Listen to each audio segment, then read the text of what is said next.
Perfect. Hi, everyone. Welcome in. Thanks so much for being here with us today. My name is Kathleen Kuo, and I am a program manager with Nevada Humanities, our state's council partner of the National Endowment for the Humanities. With Humanities at Play, our goal is to pair gameplay and other interactive activities with thoughtful discussions about the humanities and how they shape our everyday lives. So throughout the end of 2024, Nevada Humanities is producing a series of Humanities at Play events that are part of United We Stand Connecting Through Culture, which is a joint initiative of the National Endowment of the Humanities and the National Endowment for the Arts to leverage the arts and humanities to combat hate-motivated violence, deepen public understanding of, and contextualize community, state, and national history. So a couple quick notes before we get started today. If you're a first-time Twitch user, welcome in. Thanks so much for being here with us today. If you want to chat with us and ask questions, I highly encourage you to make a free account, and that way you can participate. And if you aren't already following us here on Twitch, if you follow that, if you click that follow button, you can get our notifications whenever we're live. So today, it's my pleasure to have on our program Joseph Kent, who is the Director of Curation and Exhibits for the Atomic Museum in Las Vegas. Joe, how are you doing today? I'm doing wonderful. Thanks so much for having me, Kathleen. Yeah, this is really exciting. I have to admit, I have not yet been to the Atomic Museum, but I'm very excited to go in the near future after speaking with you. So just Well, we look forward to having you, and you'll get a special tour with me. So I'll definitely make it happen. Awesome. I can't wait. So for those of you who are unfamiliar with either Joe Kent and or the Atomic Museum, since August 2022, he has served as the Director of Curation and Exhibits for the Atomic Museum in Las Vegas. Prior to this, he served as the Director of Education for the Atomic Museum for 6 years, but in his current role, he manages the museum's collection of artifacts, oversees the design and development of its exhibits, and he trains and supervises their team of curatorial interns. Joe has a passion for museums and educating the public, and he shares the critical work that took place and continues to take place at the Nevada National Security Site, which was formerly the Nevada Test Site.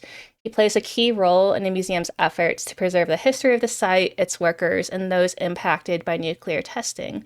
In addition, he enjoys supporting education programs and collaborating with local, national, and international institutions to enhance the experiences that the museum offers. Before joining the Atomic Museum team, Joe worked as a site manager and program developer for the Lanier Mansion State Historic Site located in Madison, Indiana. He also served as the Director of Education for the National Museum of the Pacific War in Fredericksburg, Texas. Joe earned his bachelor's degree in history with a minor in public history and museum studies from Ohio Northern University, and his master's degree in history with a focus in public history from the University of Louisiana at Lafayette. He was born in Youngstown, Ohio, raised in Western Pennsylvania, and of course, currently resides in Las Vegas with his wife Jennifer and two cats. And Joe, I'm really excited to ask you in a second part of our stream, sort of like what took you down this path. So I won't ask you now, but I always love hearing about how people got to where they are today. So I'm really excited for our stream because we're going to play this really beautiful game called Sable together. Then we're going to find a good time to stop. So we're going to play about an hour of Sable. It might take a little bit longer. We're trying to get to a very specific point in the game. And once we get there, we'll take our break and then reconvene for our one-on-one conversation and Q&A with Joe for the remainder of our time tonight. And again, for those who have not heard of Sable, this is an open world exploration game that's set in a desert where we're surrounded by remnants of the past. Sable was developed by Shedworks and published by Raw Fury and was released in 2021, so not too long ago. In this game, we play the protagonist Sable. We're a young girl who embarks on a coming-of-age rite of passage. We're searching for an appropriate mask and return to our clan. And one thing that I love about this game is the band Japanese Breakfast. Singer-songwriter Michelle Zauner provided the soundtrack for the game. So definitely, listen to the music throughout. And if you love Japanese Breakfast, great. If you've never heard of them, this game might make you love them afterwards. And then also what I found that was really cool, the concept of this game was also inspired by Star Wars, Legend of Zelda, the Miyazaki film Nausicaa of the Valley of the Wind, French science fiction, and more. A lot of really cool stuff. Joe, what are you looking forward to? I'm curious. Well, I think the biggest thing, and this will kind of go, we'll talk more about this as we go through the game, but I think it's just refreshing to see a game set in this world that takes a different approach to it. It's not necessarily all about combat or anything like that. It's kind of looking at this environment in a different way. Like you said, it's more about the exploration, and it has this quiet, almost peaceful atmosphere to it that I really love, and I think people are going to really enjoy. And it's great to have a chill game to be able to chat a little bit about, and of course, answer questions and chat with some of the people in the audience too. Yeah, I can't wait. So, for those of you who are new, I think the beauty of Twitch is getting to interact with our chat. So please don't be shy about sharing your observations, comments, any questions you might have for us today. So I'm going to get the game started up, and don't forget to get hydrated. All right, I'm loading the game.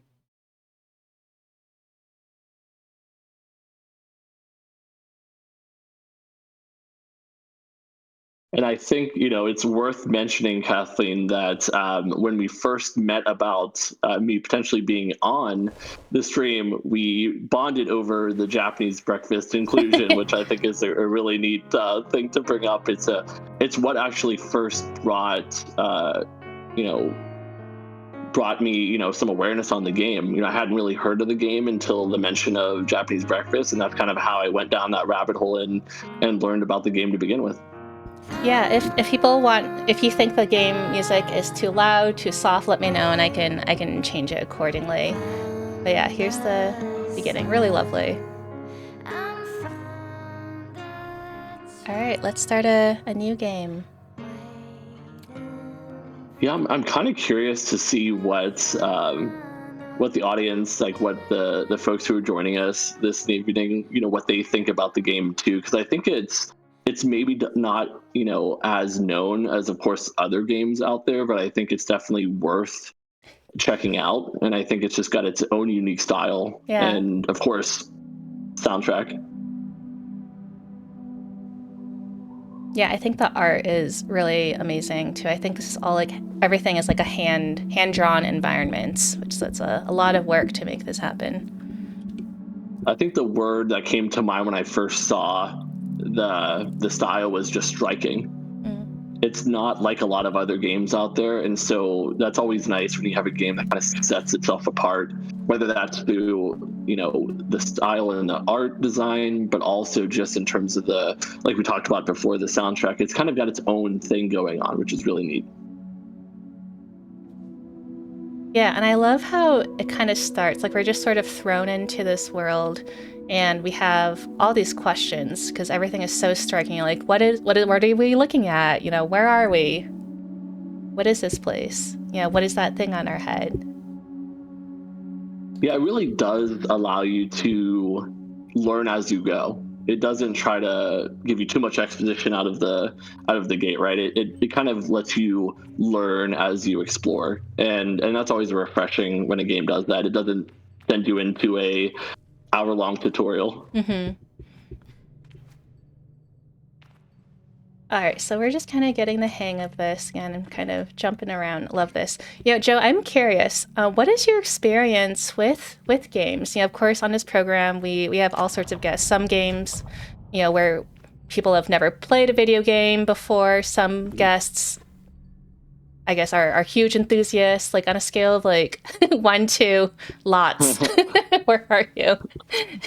What makes me sound like less of a nerd? No, I'm just kidding. But it's really, in a lot of ways, how I unwind. It's always important to have hobbies and ways to sort of just, for your own mental health, and also just a way to kind of enjoy.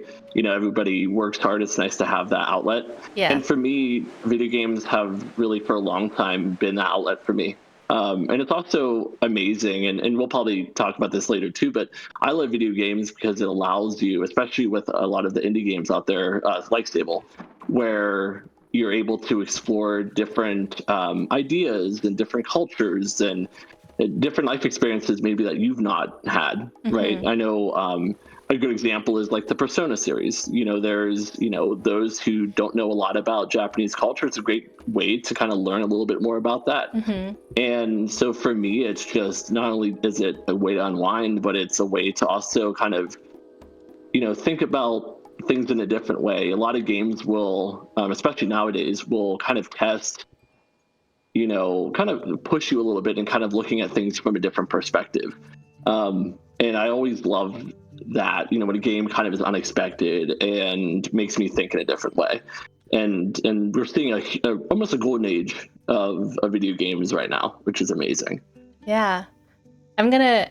I have I have so many questions for you. This is great. So, okay, I'm gonna read this. I can feel Jody smiling behind her mask, just as I know she can feel a teeth-baring little grimace behind mine. I'm nervous, and she's softly, sweetly amused. In her eyes, I probably have very little to worry about. You know you have nothing to worry about, don't you, Sable? Ooh. Okay, I could say, and yet I know her. I'm not worried.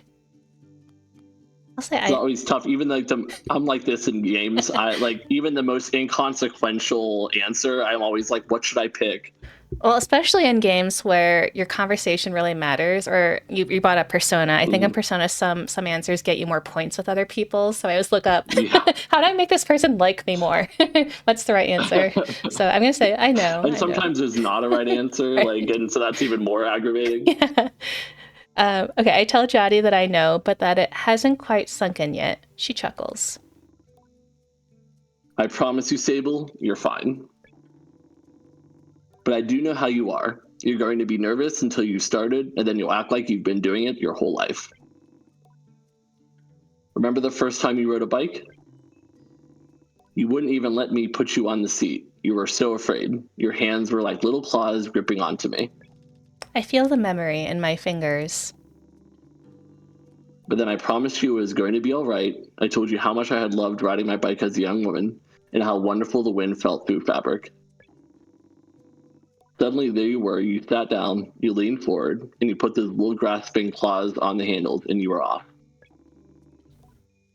And I remember thinking, just watching you tear over the sand, look at her. She can do whatever she wants. I love that. Also in chat, Asha says, I do that in real life. Mixed results with with conversation. Totally understandable. Jody. There's no rewind feature, unfortunately, in life. Yep. Jody reaches out and places a hand on the edge of my mask. And you can, Sable. I take a breath. Okay, I think I'm ready. I thank Jody for the encouragement and tell her with a nod that I think I'm ready. I know you are, so let's get you started. You'll need to talk to Halal and Driss. Driss should already have made the arrangements for your bike, and Halal will share something. Well, let's just say as useful as it is fun. I think I might suspect what Jody's saying, but I stay quiet. After that, I suppose we'll see you off. Okay. I'll be back soon. I tell Jody I'll be back soon. Sable, don't go planning your return before you've even left. Take all the time you need. It's a big decision you're making out there. I tell her that's why I'm so eager to make it, to choose well and quickly so I don't go too far down the wrong path. Whatever you decide, you do so with my blessing. So don't try using me as an excuse to come home early, eh? She knows me. Now go speak to Halal. I'll be there to see you off. And speak to Driss as well. I've told him to arrange your bike with Sizzo, but you know how he is. I have something to give you, a compass to help you on your journey. It's the same one I used on my gliding. An artifact, you might say. I know a thing or two about artifacts. Yeah, you absolutely do. I take the device in my palm. It fits naturally there, perfectly weighted and crafted. Each component slides together with incredible, satisfying precision. Thank you. All right, so we have a compass that tells us where our quests or the people who we should talk to are, and we're going to start off by meeting Halal. I like how minimalist. One thing I wanted to mention, I love how minimalist the HUD is. Like, there's not as much going on. There's not a bunch of bars. Like, you'll see things as you just did, right? But it's not cluttering the screen. It really lets the game, world do a lot of the heavy lifting, and that's what it's all about, right? Yeah. Yeah, I'm kind of reminded of my time in Tucson when it was like Adobe buildings. I feel like this is made for the sun. Absolutely. And it seems like a different combination of cultures too. It doesn't seem like it's just inspired by just one. You see a little bit of influence in different areas of it. Yeah. As I approach Hilal, they give an enthusiastic wave. I've always approached Hilal's verve and vigor, and on a day like this, I'm ready to match it with a touch of nerves for balance. Sable, take this. Hilal hands me a small round stone. As it nestles into my palm, I feel a warmth not borrowed from Hilal's hands, but emanating from within. I run my thumb over it and find it softly electric, like static on cloth. I'll say, what is this? I try to sound less confused than I am, but ask Hilal what this is. Oh, Sable, you can't leave without it. What I've just given you is a gliding stone. What do you feel? I tell Hilal that I feel, connectedness, fuzziness, electricity. I don't know. What do you think I should say? I have this. Oh, let's say connectedness. Okay. I think that's a great one. Then you're doing it right. What you feel in that stone is openness. I look at the stone. It seems quite closed. Gliding stones are vessels for the perpetual. They suck up its power like little sponges and hold it there for you to channel. Right now it's empty or dormant and waiting for you to fill it up. I ask how I can do this. Take it to the temple ruins at the edge of the canyon. You'll be able to activate it there. Well, claps their hands twice and bobs a little. I appreciate their good mood at a time like this. Come back to me once that's done. I want to hear all about it. As I'm about to leave, Hillel stops me. Oh, you haven't gotten your bike yet, have you? It's a bit of a trek to the temple, so go see Driss. He was meant to get that ready for you, yes? I remember Jotty's words now and tell Hillel I'll go and see Driss. Alright, so we have a quest started, Whispering Stones. And I really love just all the layers, and I feel like I just want to see like textures of this world. Like it absolutely reminds me of like, I mean it's like it's pinkish here, but like the Red Rock Canyon, like near Las Oh, Vegas. yeah. Absolutely. Well, that's the thing to your point is that I think sometimes we think of things as just one color, but there's so many colors in the environments. It's a good example of that is, when you go out to the test site, it's not just desert. There's green out there as well. Like there's plants, there's animals running around. So it's not just empty desert with nothing to see. There's a lot of stuff out there. And so you see a lot of the different environments. And it's cool to see something similar. Yeah. And one thing that comes to mind talking about the site itself, that's what we talk about a lot at the museum. We talk about nuclear testing, but we talk about it from the perspective of the former Nevada test site. So when you go out there, it's a desert, but like I said, there's mountainous areas, there's craters, and this kind of evokes a lot of those same feelings. Like when you go out there, it seems desolate, but there's life there too.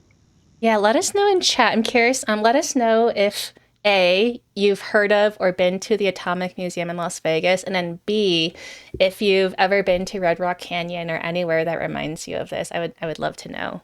I'm sure Joe would too. So, though Oh, I've absolutely. though I've told myself not to be too eager, it's all I can do not to race up to Driss. Driss is a camp manager. He's been difficult to get a hold of lately, but now I strongly suspect that he's been working on my bike in secret. Perhaps it's extra beautiful or has some custom feature. What will its name be, I wonder? How fast will it go? Will my legs feel sore, or will I get used to it? Driss turns with a bit of a start. Sable, or hello. Um, I'll say, I was told you have something special for me. I tell Driss that I was told he had something for me.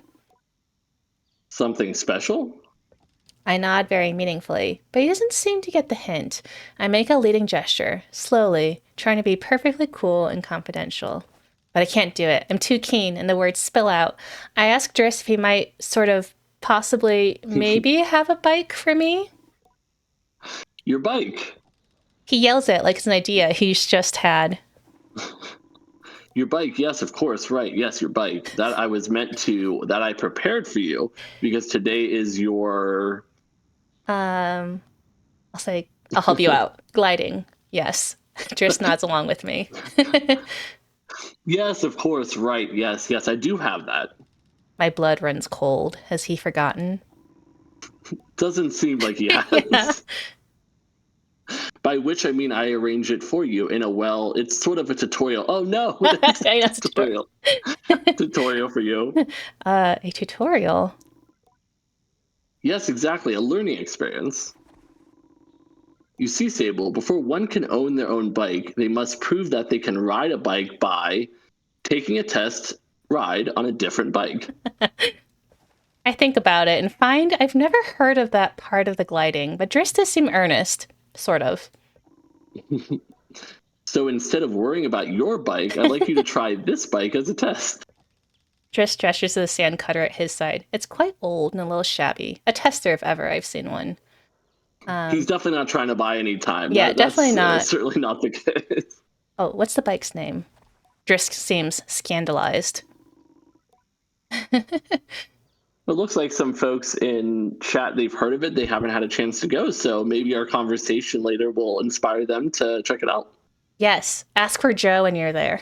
Just kidding. Absolutely. That's a bit personal, don't you think? Just stand cutter will do for now.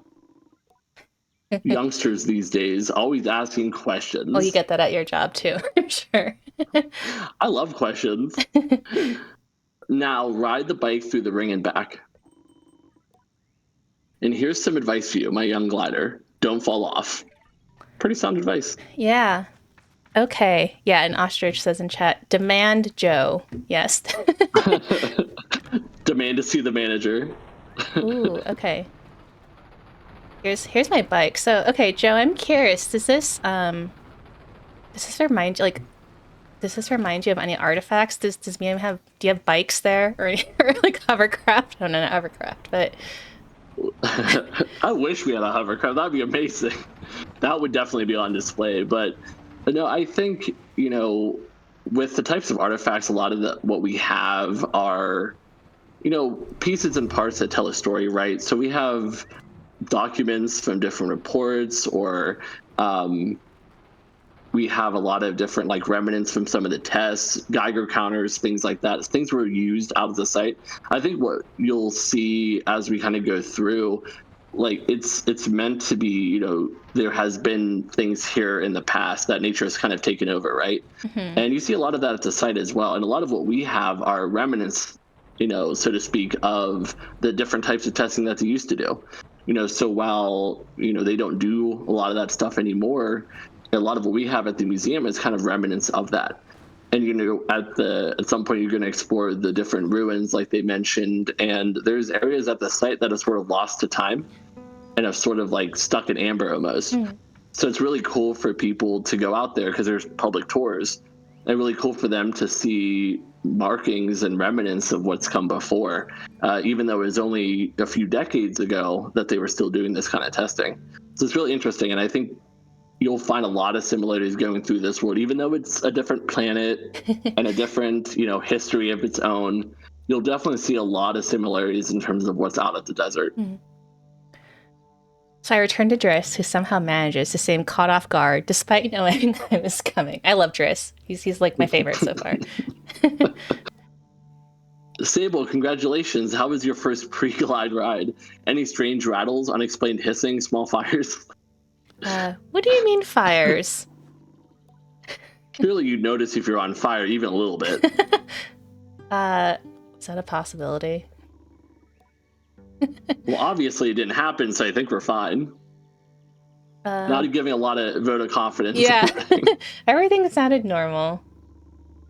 Well, the sand cutter must like you then. It's usually a little bit more temperamental with new riders, but you're not even a little bit on fire.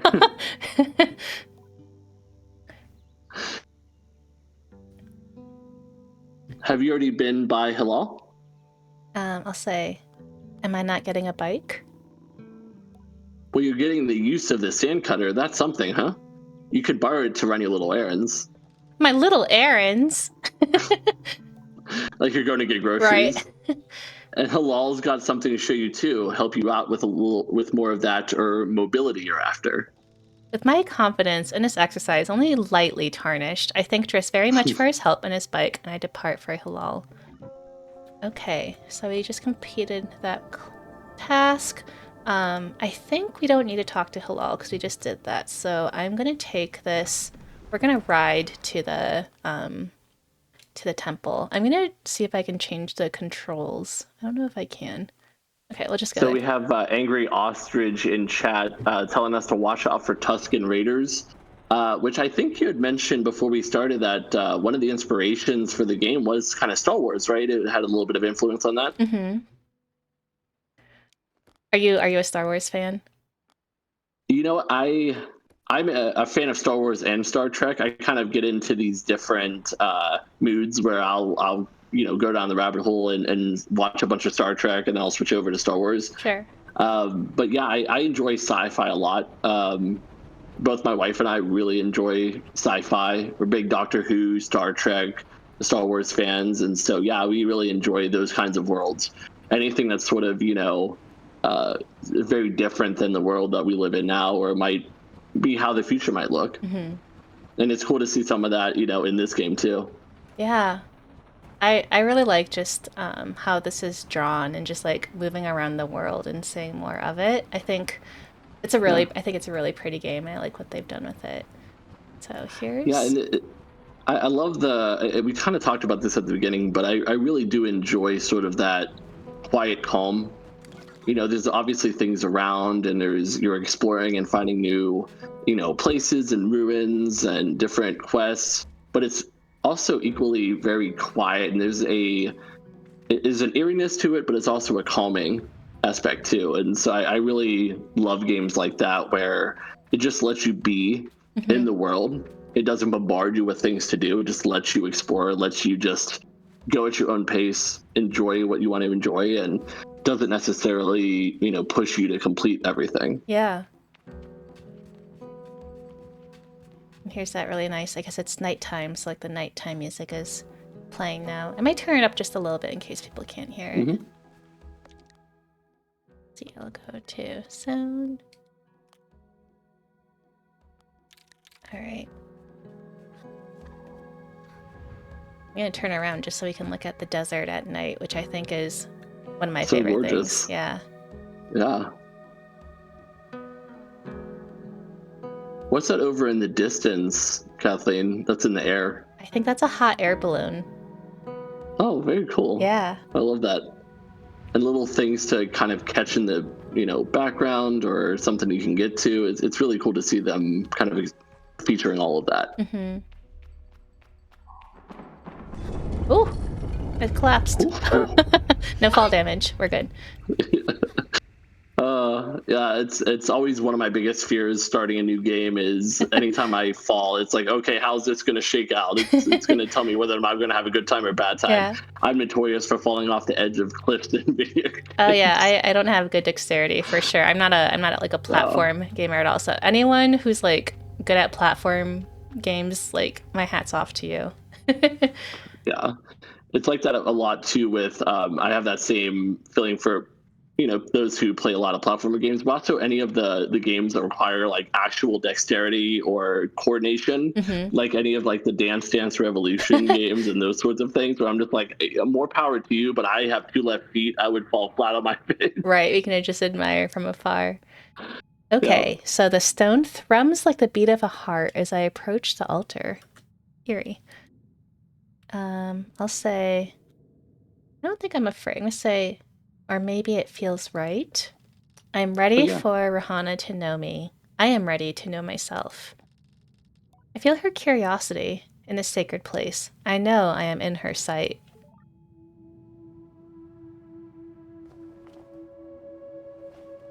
Okay, so here's the thing that Hillel gave us. The gliding stone.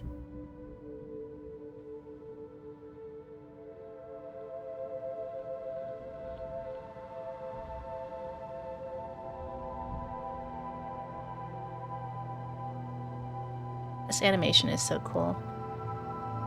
I love the colors too. It just really jumps off the screen.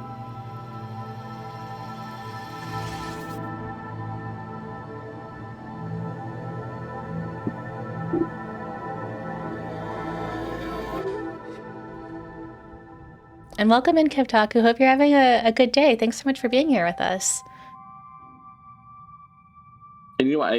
watching that scene especially, the colors are gorgeous, but they're kind of muted, and so when you have those bright colors come on the screen, it just that much more bright and brilliant and really stands out. It really just jumps out.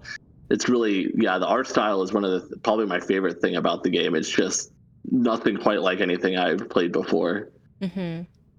Yeah, that's kind of what I love about Humanities at Play. I feel like I play a lot of games that I normally wouldn't myself, but I think that are really great for, storytelling and learning more about different kinds of things.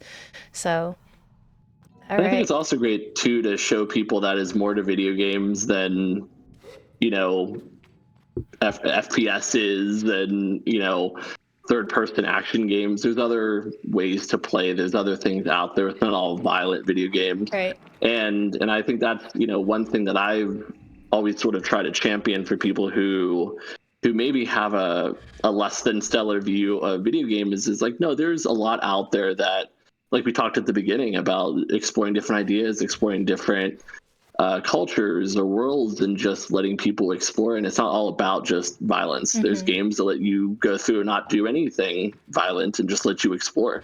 Another game that this kind of reminds me of too is Journey. That's a great game. It's a fantastic game, and it came out at a time when there wasn't a lot like it. And I think it helped to inspire a lot of these kinds of games too, where it just lets you go at your own pace, and just lets you just explore and just be, you know, there is another genre I really enjoy, and it's kind of, almost sort of taking control over the derogatory term that it was kind of known as when it first came out, when it first became popular, was walking simulators. Mm. Is kind of, viewed as like a negative term that people are using to describe it, but they've kind of taken it themselves and repurposed it and kind of take ownership of it. And I love those kind of games where you can just kind of go and explore. And a good example is like Firewatch, or games of that nature, and just let you just be. Doesn't have to be doing anything, just enjoying it, exploring. I just love that. Yeah. Those are all games we've played too. So we've played Journey and Firewatch on stream too. So you totally Oh, get the very vibe. cool. Yes, absolutely. I absolutely love those Oh kind of my gosh, games. stage And just tumbled. Right, let me see if I can do it again. I hit this rock. Oh my gosh. This is pretty funny. see those kind of things with like plants out in the desert and things like that. Like a lot of that really reminds me of, like, because I went out to the it's now known at the Nevada National Security sites, but like I said, you can go on public tours out there and you see a lot of those kinds of plants out there, and it's just a reminder that it's not. A lot of people view the desert as being, devoid of life, right? We kind of talked about that earlier, but there's animals and there's plants, and they just adapted to the environment. Mm-hmm. Just like people. Exactly. I don't know if I could adapt to that environment too much, though. I'm very much a city person. It's hard for me to imagine being out in the desert like that, or being, in the woods. I love the idea of it, but I don't know if I could do it myself. Right, we love indoor plumbing. Yeah, exactly. Okay, so I'm gonna try and find Hilal. I'm glad that people are awake 24/7. This is very convenient. Oh, I love games like that. I hate having to wait 8 hours every time I need to do something. Right?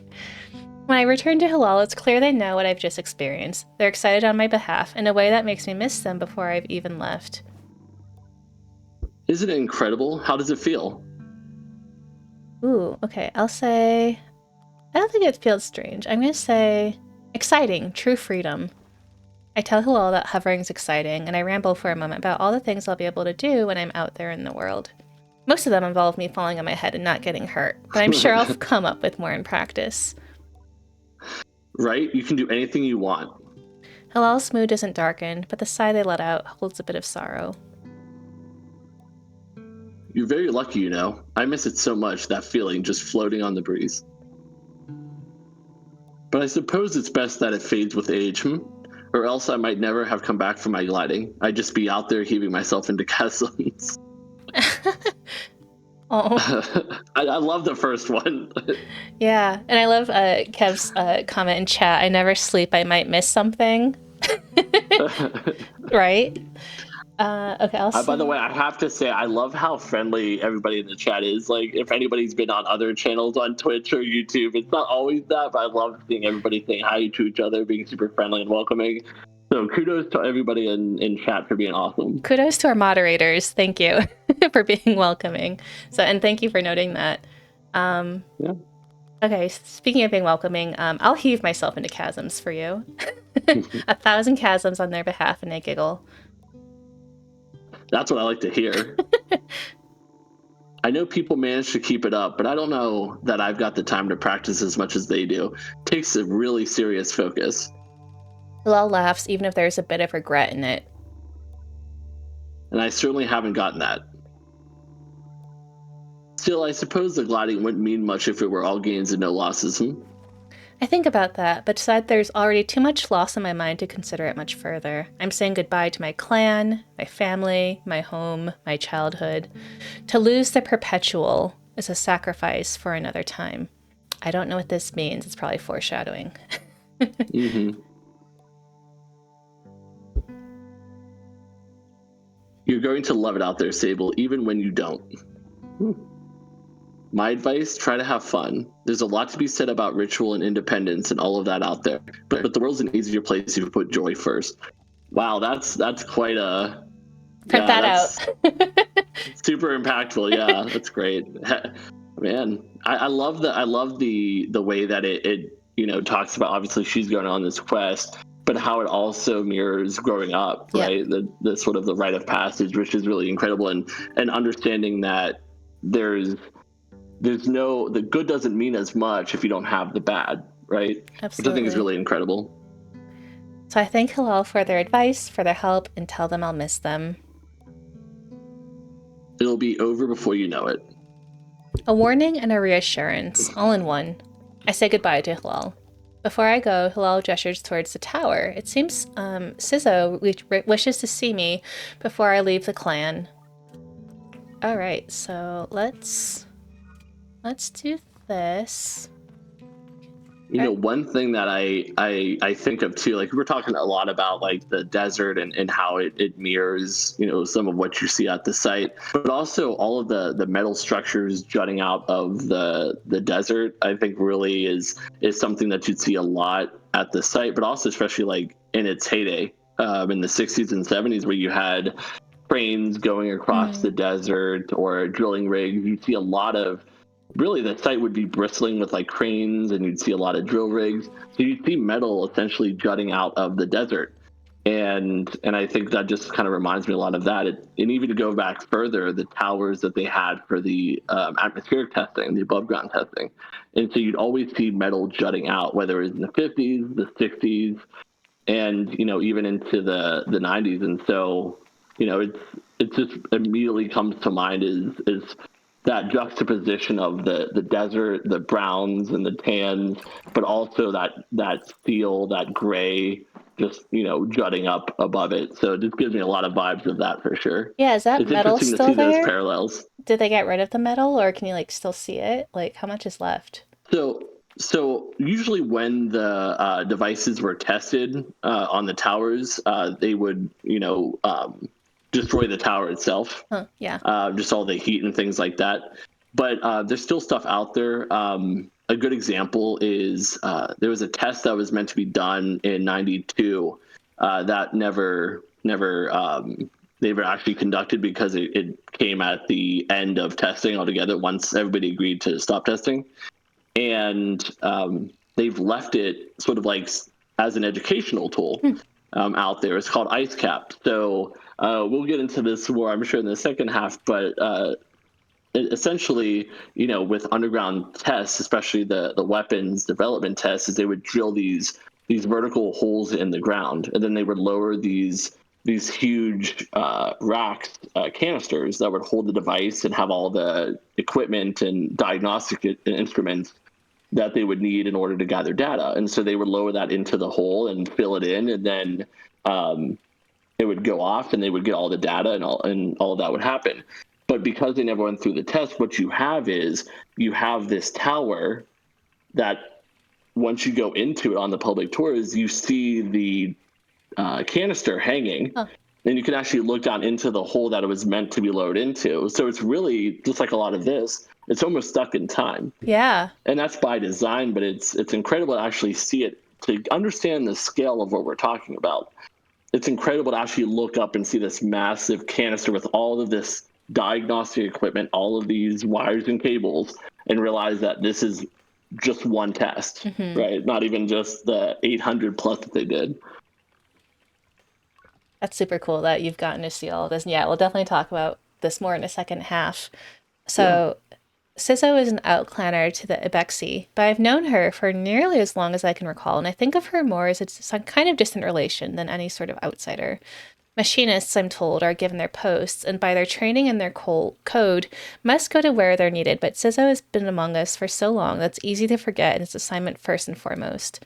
As far as any of us are concerned, she's one of us. I think there's a perception among the other clans that the Ibexi are quite insular, or that our designation of Ibexi versus outclanner suggests some nervous othering of those who are unlike us.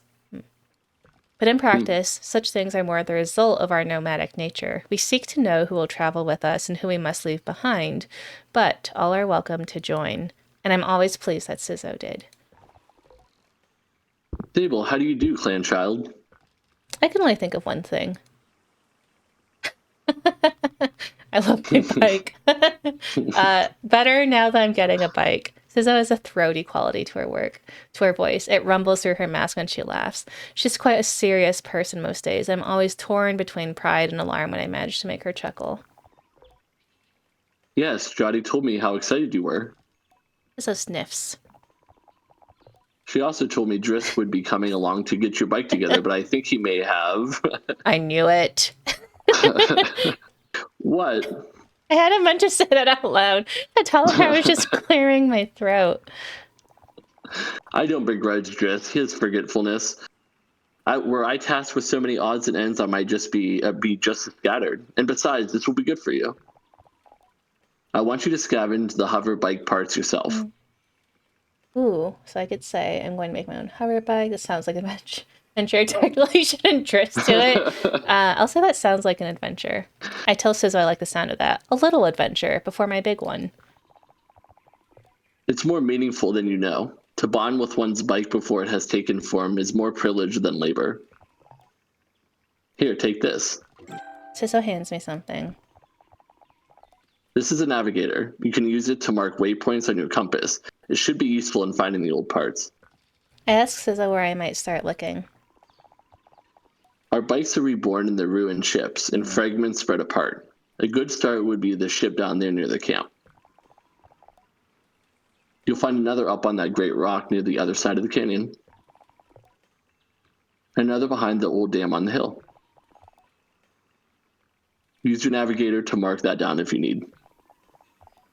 You'll need to gather a control panel, a power supply, and a calibrator. Okay. I'll be back before you know it. I tell Sizzo I'll see her soon and head off in search of the components. Together we will create something new out of the old. All right, so we have our navigator. So, how do I... I still need to find an atomic calibrator, so it's somewhere over there in a Hey. distance. I'm familiar with that word. Yep, atomic power. Oh my gosh, atomic power supply. And a control panel. This absolutely relates. I'm kind of curious. I know you kind of uncover a little bit more about the world, but it's also intentionally vague too, right? So you never fully know what came before.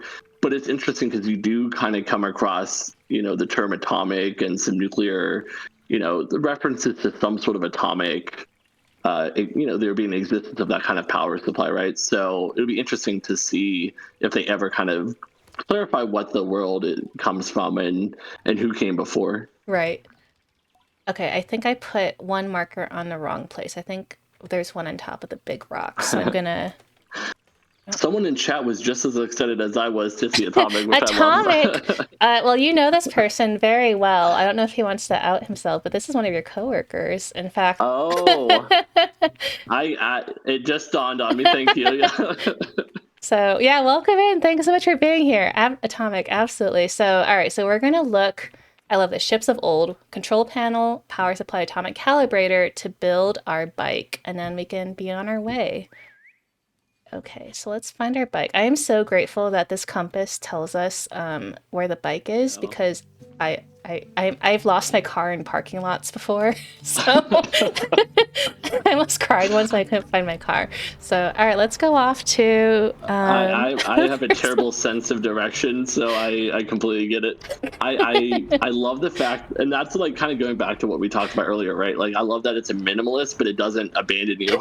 Like you're still able to access There it. is no hard mode. The hard mode is you make it yourself. Oh, the hard mode is me I'm driving this familiar with bike. that. Okay, let's hop this off. And then Genevieve in chat says the rock patterns totally look like Red Rock Canyon. I love the animations. I know, right? This is so beautiful. Like I love seeing all the striations. Really, really cool. And then So Asha, it's interesting too. Like, oh, sorry, go ahead. that's okay. I was just gonna read his comment. Gotta use the beep boop remote and then pretend like you knew that's where you parked it the whole time. Absolutely. Yeah, you have to have a swagger to it too. You can't let other people know you don't know where you're going. Yeah. Ooh, what's this? This is cool. Okay. So I know these are ships, right? But like looking at this, it's like we talk about how like we see some of the things that kind of just remind me of the site or remind me of what we talk about at the museum. Like a lot of this also just reminds me of like a lot of the facilities that you would see out the site. They had a part called Control Point One CP1, and it was really kind of where everybody would sit in order to start the test. And so it was very much had that kind of that old tech that you would see almost in here too. It's just very much of that time.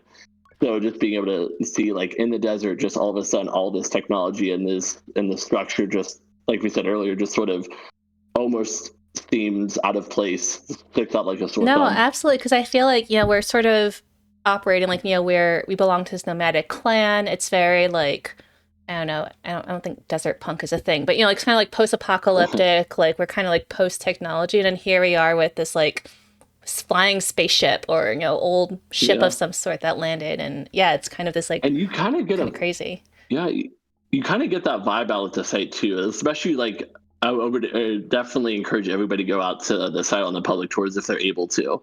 But you get that feeling, you'll see through the game too. This is a perfect example of ruins, right? Whether it's um, ships or other buildings, but you see that when you go out to the site. It's almost looks post-apocalyptic in a lot of ways. Like there's a good example is out at the site. There's a graveyard essentially of drill bits Hmm. because they're meant to at any point if they should need to resume testing, which hopefully is never the case, right? But if they ever need to resume testing, they have to be prepared. And so they kept all of the Wow. drill bits that they would use for underground testing to drill those holes we talked about, right? So they have all of these drill bits just laying out there ready to go. And it does look like something that, in like, 100 years, somebody might be, doing an archaeological dig and start sweeping using the brush to sweep it off the dirt and see all these drill bits coming out and trying to figure out what was going on. It definitely feels like ruins in its own way. I love that. So there's nothing of use to be found a ship. There should have been, but I noticed a blinking light flashing on a dashboard of the cockpit. Um, push the button or leave it alone. And Kotaku says in chat, maybe you're playing as a Jawa trying to steal the Mandalorian's hover bike. Yeah, I don't know if you heard at the beginning of our stream, this game was partly inspired by Star Wars, so I love that you made that connection. I'm gonna definitely push this button. A voice. If there's a button, you got to You push gotta it, push right? it. Like that's the rules. A voice crackles from the machinery in front of me. It sounds like a recording. It's barely audible. I think this is you. Stop messing about with those buttons, you absolutely. Thanks, Joe. Now I feel guilty. That's it. End of the stream. Yeah. No. Sorry, Ramen. I don't think I have to remind you how much work it was to get this far. We're almost there. All right, let's see if what that old machinist told us holds up. If not, they'll be hell to pay. I hear the sound of mechanical adjustments being made. 3 clicks. Buttons being pressed, perhaps? Okay, when I push this orange thing, pull that lever hard. Yes, Ramen. The sound of a click and a loud grunt before a snapping sound. Oh, on Rohana's mask. Not that hard. You've torn it out. Suddenly, the speakers are filled with static and a low rumble that gradually increases in pitch, and then a sound of someone cheering. It worked. We're flying. Or cheering. Is that the sound of someone dancing? Okay, let's focus. This thing is moving fast. We need to slow it down a bit. How do we do that, Ramen? Let me check the machinist notes. A long pause. The rumbling static sound that started playing when a ship took off is still increasing in pitch. Ramen? That lever, Toma, the one you just ripped out. Oh no. Uh-oh. We're going too fast. We're going to crash. We need to try to... The recording cuts off there? Oh no. Oh, gosh. So sad. And there's no part. So, oh no. Well, maybe there'll be more clues. So it's sad and no part? Yeah. Well, okay, let me see if I interact with this again. There's nothing use of... Okay, so we're gonna leave this alone. Gosh, I feel bad for... I guess this is a story of what happened to this ship, but then I also feel very selfish, like, where's my part? Right, exactly, right? Oh, the game is... This is, I have no control right now. The game is... Hello, who is this? Are you looking for a calibrator? I am immediately on guard. Saima has always been a mischief maker and taken tremendous pleasure in tormenting me. In theory, I'm older, more experienced, and should be more than able to withstand it. In practice. You won't find it here. I've hidden it. You'll never find it. Never, never. She never fails to get to me. Oh no. So this she stole it. I love that you're a horrible. I love that you're a horrible child. Yeah, I don't think I should say it. I'm gonna say, give it back. Or no, I'll be nice. May I please have it? I decided to be gentle and ask her, may I please have it? May I please have it? She mimics me terribly, all high and screechy. Despite my best efforts, I seethe. Nobody wants to hear me go screechy, that's for sure. Oh well, too bad. Maybe you'll find it on your own, but I don't think so. Saima laughs off my irritation. I'm not going to give her the satisfaction. I cross my arms and try to effect a change. I'll give you the calibrator. I put out my hand, proud of myself for standing tall before Saima. If you give me some beetles. Okay. That's a fair trade, isn't it? Something you want for something I want. I try to decide if it's more mature to push her over and steal the calibrator or to acquiesce. Love it. But then I simply stifle a sigh and shake her little hand. Perhaps some of the adults in the camp know where I can find some. All right, so... Beetle detour. Yeah. So we're gonna go on these quests.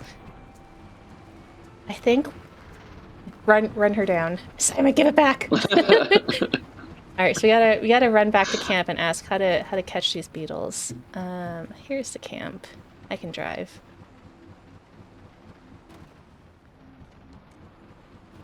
Yeah, I love the animations. They're so cool. I love the hand-drawn, like, kind of, almost like 2D, even though it's like a 3D world, like everything's like very 2D and it's super cool. Oh yeah, absolutely. I think you were talking like it's almost like a book in a way. It definitely just feels like it's just popping out of a page, right? It's got that quality. It feels like a painting, but also a book. It's really interesting. I could ask about catching beetles for that awful little Saima. I'll say, you know where I can find some beetles? There's a nest of beetles just east of here. You can't just walk up to one and catch it, though. There's some seeds growing on the rocks around the nest. Drop a seed on the floor and the beetle will start eating it. Then you can sneak up and grab it. Jody greets me warmly. Hello, little glider. Jody, I don't want to talk right now. I want to go find some beetles. That's big glider to you. I tell Jody I'm actually a big glider. She laughs. You're right, you are. Sable, noted adult and big glider. I'll keep that in mind.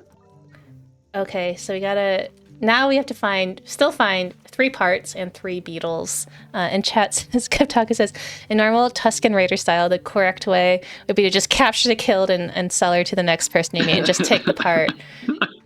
Well, we're going to be a little bit nicer than that, but I know, I just, give us the part. All right, so I think the compass is pointing us this way, so let's try it. Oh, okay. can't climb up that rock. So just so everyone knows, I know that normally we sort of move on to like our break around 7. So so Joe and I are probably going to play. I think we probably have about another half hour left of this. Like we're going to try and put our bike together before we take our break. So we're just going to change things up a little bit. Oh, are the beetles up here? Maybe I'll get off the bike and see if I can climb. Can I make it? If not, I'll try on the other side. This might be too high. Oh, so close. Okay. Oh. What about here? We gotta wait till Come on, you can do it. All right, there we go. There we go. You have a good 3 hours left on my clock. Yeah, that's true. We have a guest who's joining us from the future who lives across the ocean. So, what is time even? Right. Okay, so beetles are up here. Oh, don't want to climb inside. Okay, you can do it. Can I make it? Oh, so close. So close, I know. I wonder what... Oh, there's a beetle. Okay, there they are. But they said there were plants. Where are these? Those yellow, white ones? Yeah, is it this or is it these things on the ground? Let's find out. Where are you, plants? Maybe I have to go a little bit further. Love the beetle music. Actually, I don't know if this is the right way. Let's see, what's up here? I don't think this is right. So I can't catch these beetles right now because they'll run away. So we gotta find... You're a beetle. You'd think I could just grab it, right? Like, it's right there. You would hope, yeah. How tough are these beetles? Can I just get like a net? They are large beetles, so... You're right. Turn this into Animal Crossing real quick. Okay. Food. I think they said there was food near the entrance, so... Did I miss this? Maybe it's further down. We're gonna run around again. I think I missed something, so we're gonna go in here. I'm determined to get this beetle. I know you're not there. But Joe, I'm curious. We were just talking about time zones. When you aren't there like atomic timepieces? Is that a thing? I feel like sometimes people talk about like watches that I don't know, like atomic time or have something to do with atomic. Am I making this up? I feel like there's like something in my memory there. Well, one of the things we have at the museum, and it always surprises people, but in our we have an activity for teaching folks about radiation with the Geiger counters, how to use those, and ways to keep yourself safe from radiation, which of course is all around us. But if you have too much of it, it can be exposed to too much radiation, it can be dangerous. But so we talk a little bit about ways to protect yourself. But we have like different sources in there that they can test the Geiger with the Geiger counter. And one of the objects is is an alarm clock, basically, that it's glow in the dark on the hands as well as like the numbers, and those glow in the dark because it's made using radium paint. Oh, interesting. So people may be familiar with Radium Girls, where these girls would be in this factory and they would be painting the clock faces using this radium paint. And so what painters do when the brush gets a little bit frayed, they lick the tip of the brush in order to, get the point back. And so a lot of these women unfortunately got sick because they were ingesting all of this radiation, Oh, wow. and led to them actually going to court against the company because so many of them got sick but didn't know, never warned of the danger. So it led to a lot of different led to some like labor laws and things like that that kind of came out of that. And so I know that in the past they've kind of had documentaries and shows sort of, kind of dramatizing it. But one of the objects we have is a glow in the dark clock that glows because it has radium paint on it. And so there's this story that I've heard, and I don't know if it's 100% true, but I've heard stories of folks who work at the site, and they have these film badges that essentially will, if it's exposed to radiation, will really kind of just, develop the film. So that's how they know when you've been exposed to too much. And so they always will take the film badges and, just to see like how much radiation the folks have been exposed to, so they don't get exposed to a dangerous amount, of course. And some people would put their film badge, on their bedside table. And one person, I've heard others do this too, they would go and meet with the person who, looks over their film badge and go like, what have you been doing? Like this, like you can't have possibly been exposed to this much radiation. And they're trying to rack their brain trying to figure out why they've been exposed to so much. What they've been doing is laying their film badge when they get home, laying it next to the alarm clock that is painted with this radium paint, this radioactive paint, right? And so it's been overnight been exposed to all this, and so it's showing up in that. So that's just an example of, what I think of anyway when I think of time and atomic, as I think of those radium dial clocks. Yeah. That's super interesting. And Kev says in chat that they've heard of this. Really cool. I've given up on the Beatles for now. I think I'm going to look up where to find food later. Let's try one of the other parts. I'm going to switch over the quest. Let's see. Okay, we'll go to Ships of Gold. Can't believe Simon took that part from us. I know. Give me the part now, and I'll get you the Beatles later. Yeah, right. Yeah, it's just an IOU. Yeah. IOU Beatles. So I think the Beatles are back there. Let's go to this part here. So Joe, I'm curious. How many artifacts, or I guess, do you know how many items are in the museum collection? I'm curious. Oh, we have thousands of objects and documents. Yeah. So, we have a variety. We have objects, we have documents, we have photographs. And so, obviously we're very particular about what we take in because we have thousands, and we only have so much space. But there's a lot that we have that I would love to show off more. In the main gallery that we have, you will sometimes rotate things in and out, but we have so much that I would really love to highlight more, that I think would really excite people. But and so that kind of sometimes will drive what we accept and what we bring in from different donors. Sure. Because we wanna highlight stuff, but sometimes it's better to have more than just one to kind of tell a story and have these objects together, right? So yeah, there's amazing stuff in there. We just found one. We just got one donated, I should say. That is so cool, and we're trying to find a way to put it on display and to like get it out there, because it's one of a kind object that we would never expected to actually land on our doorstep, and we have it. And basically one of the tests that they did out the site was they only tested it one time. Now a lot of these tests they usually did about on average 10 tests per weapon design. Because anybody who has, ever worked with anything science related knows that you don't just test something once or twice. You test it a number of times to make sure that it's not a fluke, or there was not something needed adjusted, or that you want it to work every time.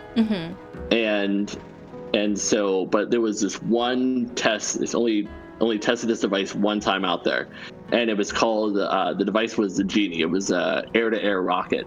Okay. And they shot it from a fighter, and it exploded in the air. And it's really cool. Like, they actually have, just like with a lot of these tests, they recorded it. So you can actually go onto YouTube. I believe it's I'll have to double check which channel it's under. But they actually have the recording of it being fired, so you can actually see the fighter flying, and you can see it release the rocket, and you can see it explode and create that explosion, right? So that's a one-time thing, right? So recently we were given a helmet from one of the pilots who was involved in this test. And so being able to actually have something, which again was only ever tested one time, to actually have the helmet of someone who was, in the plane when that was fired, and was in a moment was there for that one moment in history, and be able to help tell that story about the types of tests that were done out there, and be able to again tell that story, preserve that history. That's why we exist, right? And even though that that rocket was only ever tested once, there was quite a bit in the stockpile of weapons that the U.S. had. It was just only ever tested one time. And so to be able to have that, I mean, that's a needle in a haystack sort of thing. There's not a lot of those that exist, right? And there are examples of objects like that where we have them and we think, man, wouldn't it be great to have that here? But in order to put something new on display, you have to take something out. Right. And it's like picking a favorite child, where you're like, what do I want to remove in order to put this in? And so it's a challenge that comes with it, for sure, because you want to have everything on display. There's a lot of objects that we have that'd be amazing to have them out there for people to see, but we have to pick and choose because we only have so much space. And that's true about the smallest museum and the biggest museum. Your collection is always going to be more than what you have in terms of actual gallery space. So you always have to make those decisions and feel like, okay, what are the priorities to focus on, right? So from us to the Smithsonian has so many more objects than what they have on display. Some of what we have in our museum are loaned to us by the Smithsonian, since we're a Smithsonian affiliate. And so we're able to loan objects from them, borrow them. And so, that was something they started because they just had so many objects they couldn't display. And they thought, well, this is a waste. We need to work with other museums in order to loan those out. Yeah, and just following up on that, we have a question in chat. How often do you cycle objects and are out of display? So what we try to do more than anything is in our with our rotating exhibit spaces, that's where we really try to feature a lot of those objects that maybe just don't get to be seen as often. So we try to incorporate that into those rotating exhibit galleries, just because it's easier to rotate things in and out. When the museum opened in 2005, a lot of how it was designed was meant to kind of stay that way. So it really wasn't meant to rotate as much as we try to. And so we're kind of limited with what we can do. So what we try on our end, when we come up with, an exhibit idea, for example, we try to find objects that will tell that story. That are it's sometimes loosely affiliated, sometimes, really closely, really close together in the kind of the topic. A good example is, we have a display right now that has been there since the beginning that I would love to enhance. And it's all about the nuclear rocket development station out at the site. It's one that a lot of people don't know about, this experiment that ran from the 1950s all the way up until the 1970s. And they actually tested nuclear rocket engines that were eventually going to be meant for space travel out at the site.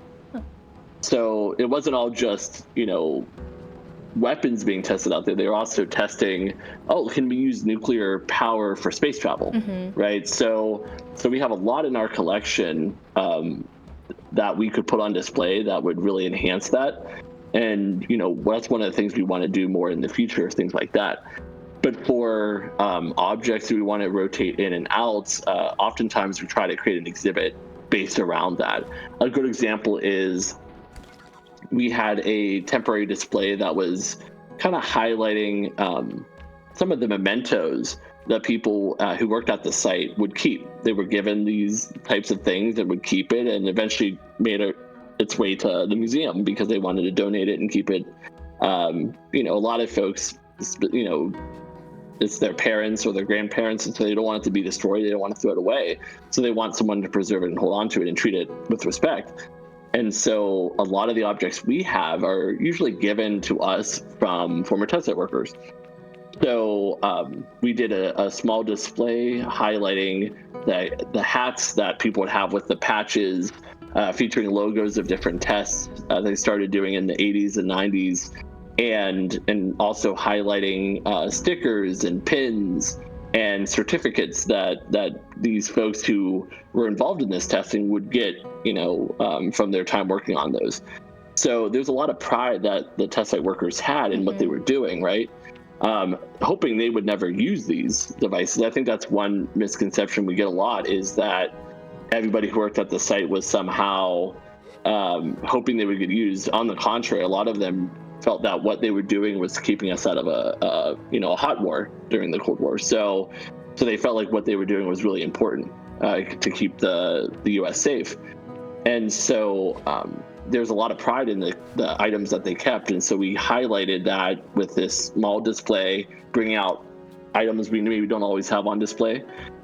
We had a couple objects that I really enjoy. Anytime I get to show it off, I love to. And so we included it as part of this, but it was part of the Hanford site up in Washington, which was involved in the Manhattan Project, but also was still active even after the Manhattan Project ended. They had a fundraiser in the 1980s, and one of the things that they did, they were selling these stuffed bears, and they were called Hanford Bears. And I will have to highlight. Next time we talk, Kathleen, off of the stream, I have to take some photos and send them to you. Yeah, But please do. it was it was definitely like tongue in cheek, references to testing on the can. So it was a canned bear. So you would have the bear inside the can. And outside, there would be saying things like they're radiating with, excitement and things like that. And so playing off of a lot of the terms and the humor and kind of poking fun at it as well. And I think that's how a lot of folks from the time just kind of dealt with it. I mean, it was a lot to take in. And I think we saw this, when we were dealing with COVID, everybody kind of had to process it in their own way. And people found a way to have fun with it too. Highlighting the different masks that people would wear, kind of make it personalized, right? So you have people with their favorite sports teams, and you find a way. I think one amazing thing about humans is we have an ability to adjust to anything. And I think, at the time, it was how they processed it. It was a lot going on during the Cold War, but they kind of, were still able to make fun of themselves, make light of it too, because sometimes that's what gets you through, right? So the Hanford Bear is a really interesting one because, they sold it as part of this fundraiser, and they all have different names. So you have like Radiant Ray. I think there was Plutonium Patty, Neutron Norman, and Atomic. I think it was Atomic Abby. Oh, wow. And so like there's these little colored bears, and the can, like I said, is just a lot of like tongue-in-cheek kind of reference to the work of Hanford. And that's an example of, the types of mementos and types of memorabilia that they would collect over the years. And so we put a display together in the museum to highlight those because there really wasn't a way that we could fit it into the existing displays and exhibits that we had. So it was our way of saying, okay, let's highlight these. It might not take up a big footprint, which is sometimes nice for us, but it's a great way to get people to have a peek behind the curtain and see what we have in our collections as Yeah. well. So we have a ton of stuff that we would love to show, and this is a way of doing it. But for those bigger exhibits, sometimes we'll take a lot of the objects that we have and expand it. Other times we'll work with other museums to bring in some loaned items and show off what they have that maybe they don't have a use for. They're not showing off, and it's great for them because it's a way for them to get reach a different audience. And we do the same. We will loan out objects too. It's not just our museum who talks about this kind of stuff. There's a lot of museums out there that we would love to highlight our stuff, and they have a need for it, and so we can loan that as well. So either we'll have temporary rotating exhibits at the museum, and sometimes we'll also send these out and loan them to other institutions too, and that'll allow it to reach a different audience, appeal to a different crowd, and be seen when it normally wouldn't be. Yeah, I love museums for that reason. I think when I was younger, I didn't like museums, right? It's like, oh, it's, too much reading. It's a lot of like, what are these things? But now that I feel like I'm like, when you're really interested in people and the things that people leave behind and create, I think that's when museums become like really, really cool. Yeah, I think what we do for sure is, we really want to highlight the people as much as the history and the science. Of course, we talk about the science of it. We talk about the history so people understand, the timeline and, how things change over the years in terms of nuclear testing. But also we want to highlight the people who worked out there. One of the big things we stress is that, we're not here to make people become fans of nuclear testing. You can come in being, feeling that it was justified. You can come in feeling that like we shouldn't have done it, and that's totally fine. We're not here to change minds on that or change people's opinions. What we do want to do is make sure that they learn about the history and learn about the science, and the next time they talk to someone about it or hear something on the news, that they're informed and they know more about it, and they can still leave feeling the same way when they came in, but ultimately it's about educating people. I love that. And so yeah, it's the same with the people. The people at the end of the day, the people who worked on it believed in what they were doing and felt strongly about that. And whether you are feel what they did was justified, like you can still respect the work that they did and what the science and the engineering and the marvels that they constructed.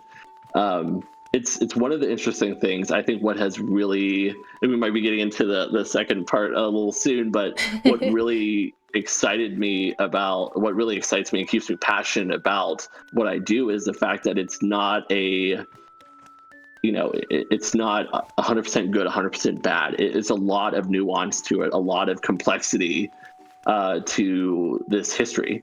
And I'm a big believer in, same with my coworkers, a big believer in the tough stuff is what we need to talk about. If it's a hard thing to talk about, like nuclear testing, like those are the things we should be talking about. Right. If you want to only talk about the things that you enjoy, go home and watch Netflix, right? You want to be, if you want to be challenged and if you want to really learn about history, sometimes the most important things are the tough ones to talk about, right?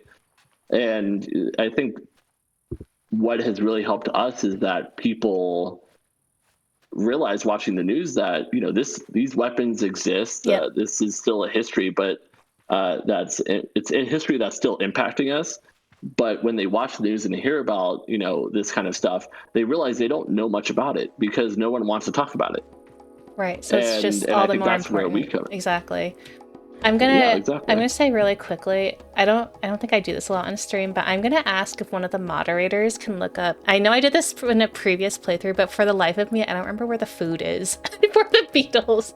So someone tell me how to get the food for the beetles in this game. And I think this is the last artifact we need because we got the other two parts, and then there's one more part after this. So. Well, I may have been as distracting a slight bit too, Kathleen. That's all right. No, I appreciate everyone watching me run around and trying to like figure this out. Because I remember it was like hidden away somewhere. I just don't remember where the food is. That you'd think that they would make it easier. So yeah, if someone can just tell me where it is. It's growing on top of the rocks above where the beetles are. You have to climb it. You have to climb it to knock it down. Okay, above the rocks where the beetles are. Thank you, ostrich. Oh, okay, we'll do our best. I love this music. Saima. Yeah, I love the variety. Like, you have the more cheerful, this is very playful, right? It definitely feels like that, like the child, right?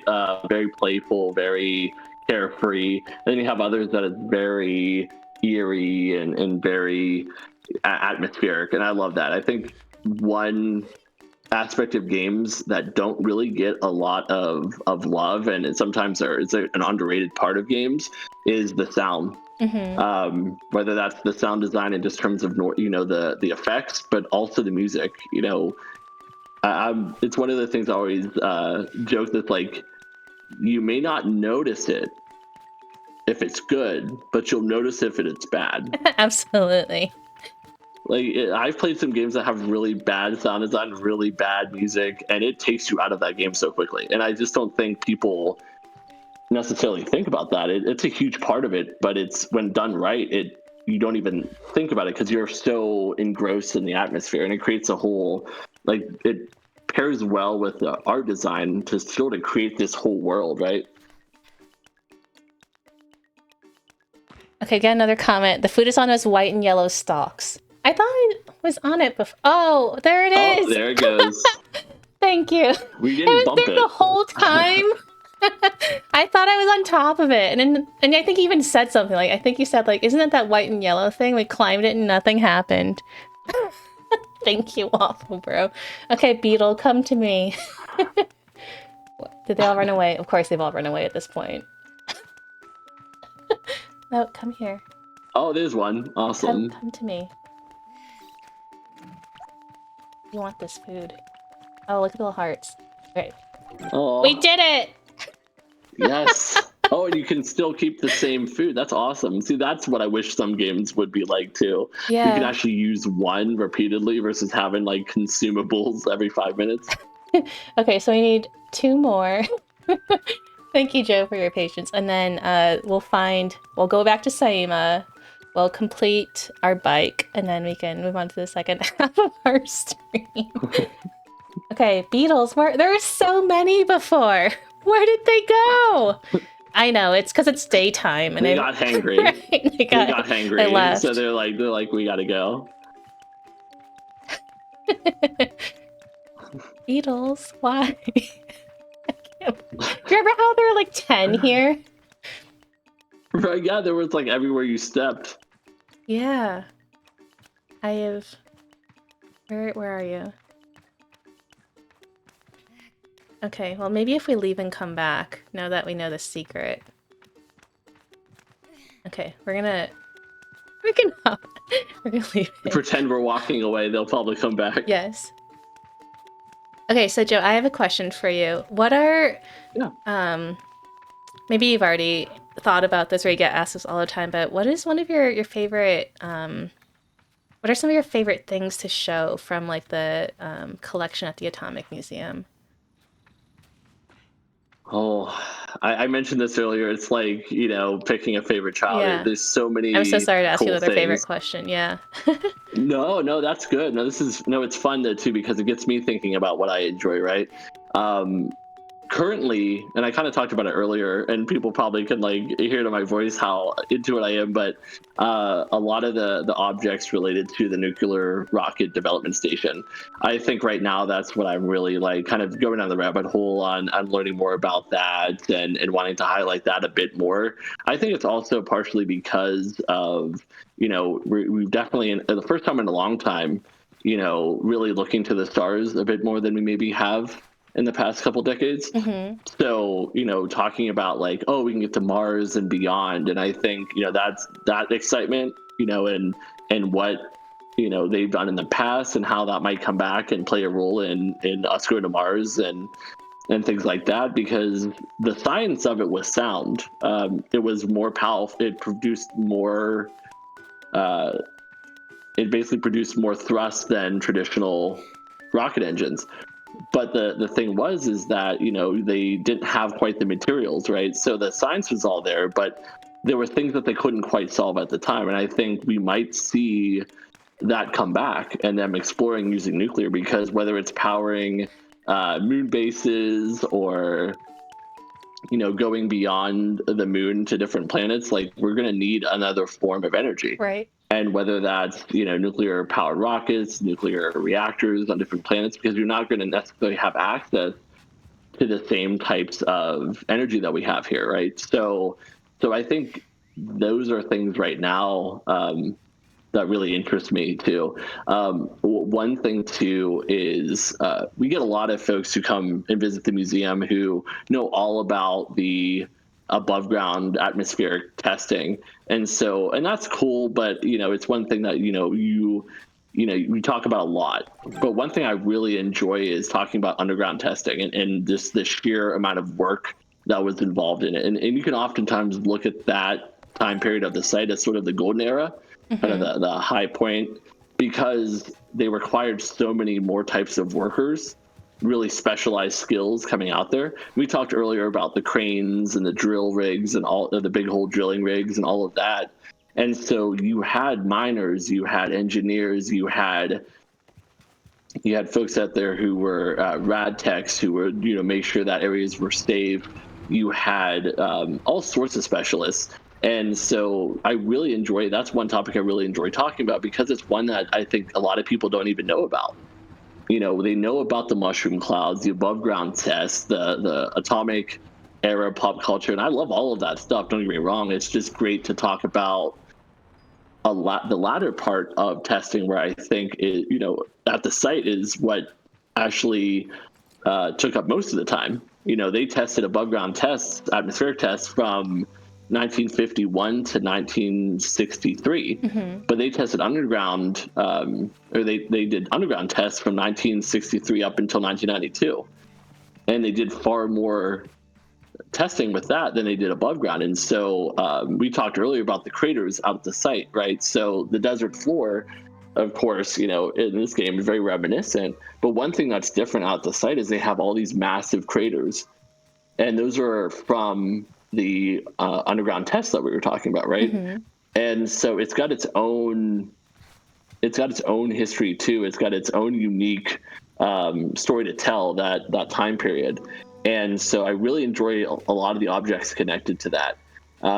We have one that stands out too is in order to make sure that these vertical holes that were sometimes over 1,000 feet deep, they would have to make sure that there was nothing obstructing the hole, in case if they're lowering in the canister we talked about earlier, that may get it damaged, right? So they would send on these downhole motion picture cameras down these holes that could actually show you what the hole looked like. Huh. And it's just this massive camera that they would lower in and send down the hole. And you can actually see, we have a spin browser at the museum that actually shows you what it would pick up. So you can actually see it going down the hole. And just things like that, just aspects of testing that changed from, maybe the 1950s, and they had to change completely because everything moved underground. So they had to completely change their way of testing. And so whether that's motion picture cameras, big hole drilling, which was an innovation in a lot of ways that came up because of the need of the test site. Mm-hmm. We know big hole drilling today, but it really started because they needed these big giant holes in the desert, and they couldn't cut it with normal drilling rigs. So a lot of that, I think, is the stuff that sticks out to me right now, is things that I really love to highlight, because it sometimes gets lost with a lot of the earlier testing. I am just like so. I mean, of course, this is your job, but I'm like, just like blown away by how much you know. Like, just incredible. So, Thank you, Joe, for What? sure. Yeah. Also, yay, we found Saima. So let's let's see what Yes. Saima has to say. So I feel embarrassingly vindicated as I hand her the beetles, but rather than gloat, she hands me the calibrator and begins to cry. What have I done? Oh, you're leaving. You're leaving, and you'll never come back. Oh. We'll comfort her. She blows her nose and wipes her hand on her tunic. Yara never came back after the last gliding. Aren't you sad? You were her friend. Um, I'll say I miss her too. There's been a letter here and there, but it's always to us rather than to me. I'm not bitter, but I hope not to be like that. Please don't go. I tell Seema not to worry. I'll be back sooner than she knows, and I'm sure she pouts behind the mask.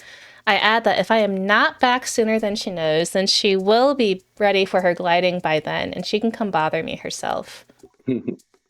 Promise? I say yes.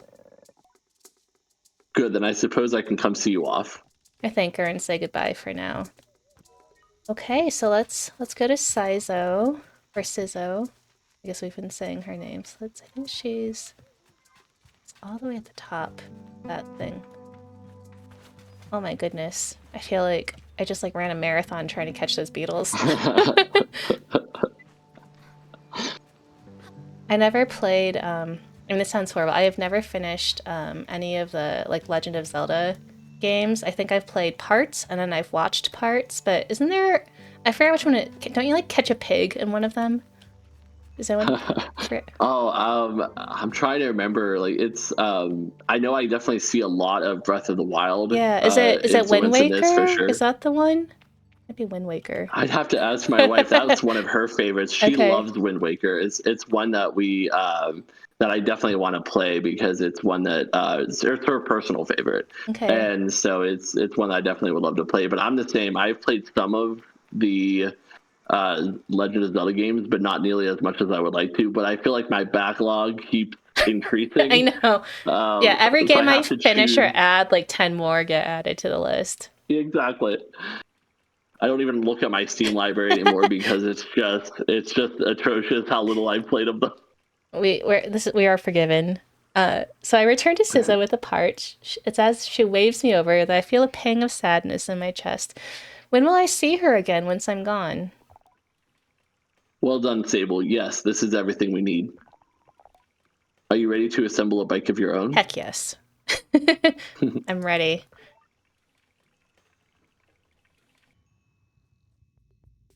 Okay, let's... Ooh.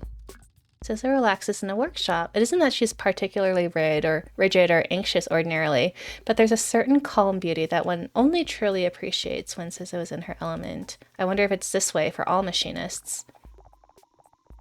What you must understand, Sable, is that the components you acquired, they fit together, not by chance, not by effort, but by nature. They belong to her. They have always belonged to her. To nature. Interesting. Or the bike. All we are doing is assembling her from what she has already been. I nod and feel a soft buzzing in my ears. Among my clan, we believe that machines have names, held for ages like deep secrets, unheard by those unequipped to listen. We will find this one's name together. Okay. Alright, how do we assemble this? Okay, I think we so I'm just gonna fast forward this. I wonder if it was down there and I shouldn't have spoken to her. Down here? Oh, it's... no. There's Is it this? Help me put together my bike! Oh, here they are. Here it is. Oh, here we go. We put it... It's one of the drawbacks of a game that doesn't tell you too much. Right. You're so used to games holding your hand, right? Awesome. So we just got the gliding bike booster. This is in the wrong spot. Here. The gliding bike wings. Ooh.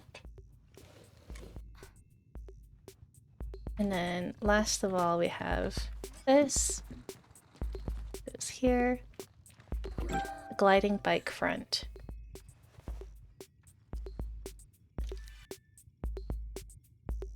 And then, oh, here's our tools.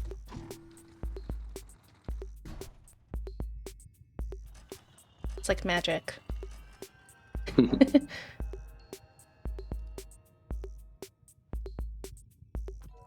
Okay, so now we speak to her again. Let's see what happens. Listen. Sizo tilts her head a moment, leaning closer to Simoon. All at once, I know the hoverbike's name. Simoon. I say it in a whisper to let Sizo know. Simoon. Well done, Sable. What does it mean? What does it mean? You should ask her herself.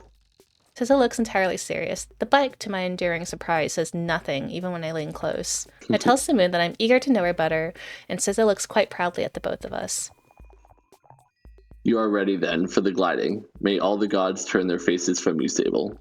An odd blessing, perhaps, as Sizo is prone to such things, and I can read in her tone that it was meant quite sweetly.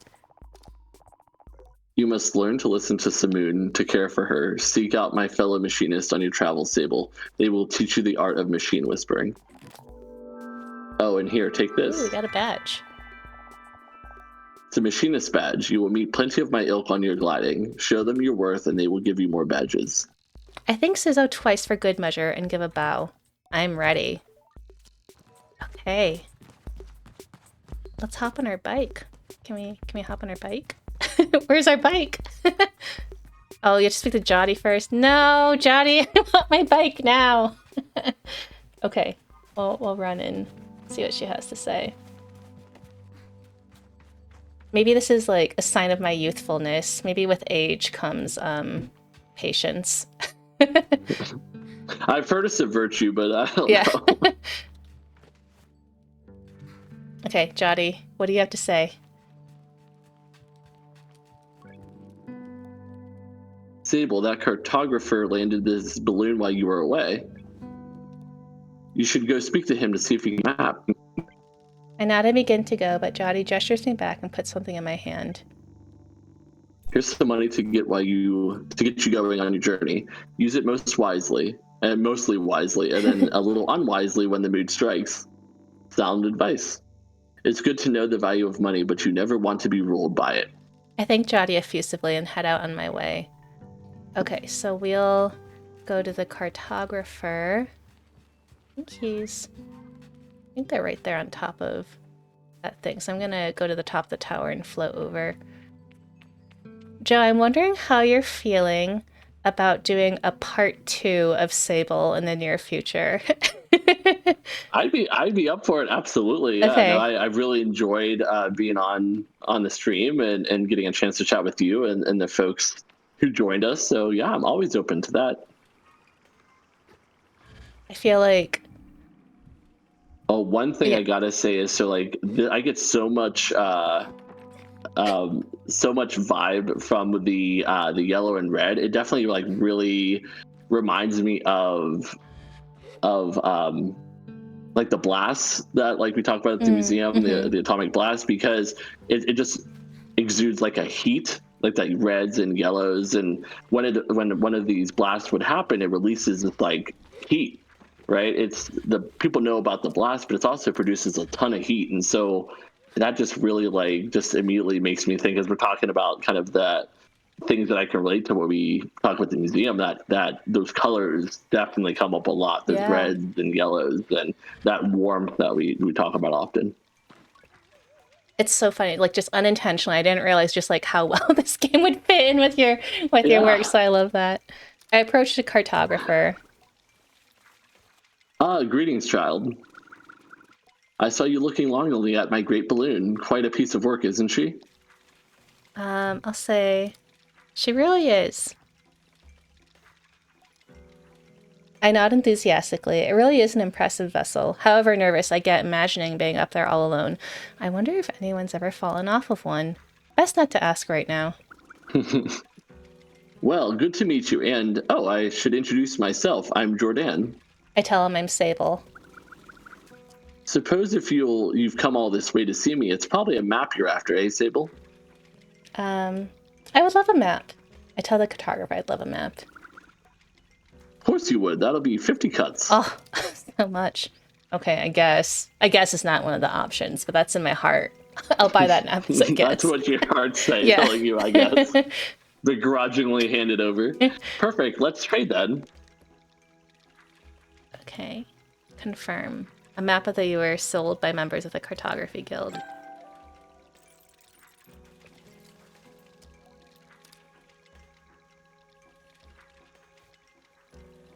I thank Jordan for the Ura map and all its vast possibilities. Something about this makes it feel more real. Good luck on your gliding, Sable. I still remember mine. Ask how it was. Short. I knew since I was a boy that cartography was for me, but I spent a little extra time out there just to enjoy the world. Speaking of, keep an eye on the skies, eh? Plenty of my colleagues out there, and they'll have more maps to sell you, from Hakoa to the Sodic Waste. I thank Jordan for the tip and say goodbye. Farewell, child. Oh, fast travel. I love that. We love fast travel in games. Oh my gosh. Look at how big this map is. That's massive. Oh, Yeah, we'll definitely have to have a part 2 and maybe part yeah. 3. Okay, so I think, originally my goal was to assemble our bike and leave the camp area. But I think if you're okay with it, Joe, I think now is a good time for our break, and then we'll come back for about like a half-hour conversation and our stream and do a part 2 so we can get this amazing I don't want to spoil it, but there's this amazing scene when you leave the valley, and I really wanted to get to that next time. Something for everybody to look forward to, right? Yes. Yeah, that's fantastic. Yeah, All right. looking forward to it. Perfect. So we're going to take our 5-minute break, and then we will be back. So we'll see you all very soon. Don't go anywhere. And of course, stay hydrated. We'll be right back.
Hi, everyone. Welcome back. Thanks so much for hanging in there with us. I I had such a great time running around throwing food at the beetles, and thank you for the tips in chat and how to do that. So, Joe, I this has been really fun. Getting to learn just so much from you. You're such a like an incredible like treasure trove of knowledge about the Atomic Museum, about nuclear history. So before we get to that part, I guess I just wanted to ask, yeah, what are your impressions of Sable so far? Just I when I first was chatting with you and I was trying to think, what game can I pair with Joe? And we were thinking about, we oftentimes these games that have to do with anything nuclear atomic, they're like violent, and I thought, Mhm. well, this one doesn't say straight out it's about nuclear or atomic culture per se, but I thought there was like the desert, there are these like Mhm. remnants of like metal and ships and things, but then as we're playing it's like, oh my gosh, there's like atomic like parts, and it all fit just serendipitously. Absolutely, and I think that's one thing that like kind of both surprised us as we were chatting too is that so you have the desert, right? You were talking about that, but then you have the other structures, and there ended up being more similarities than I think either of us was expecting. There's a lot of those kind of things that just, yeah, like you said, just serendipitously just sort of worked out well. But yeah, I think for me, what I love, as we're going through the world, is there's a lot of like really great takeaways for just life. There's a Mm. lot of great life lessons in the game. Jody was talking about, you save your money, but also don't let it rule you, right? Like being able to still enjoy life. And there's a lot of that in the game is that you can't appreciate the good without the bad, and but in exploring and enjoying life and not letting the fears or things like that rule you, right? So really, I think something that struck me too is of course the desert and the metal jetting up from the desert itself and all the different ruins and things like that all can find those similarities to the site. But I think what really struck me more than anything was just a lot of the great takeaways, those great lessons that anybody playing the game, whether young or old, like really can take something away from it. And so that really struck me as something really special. And just in terms of what you were talking about earlier about when you think of post-apocalyptic or barren wastelands, yeah, you think of first-person shooters, you think of violence, you think of warring groups, right?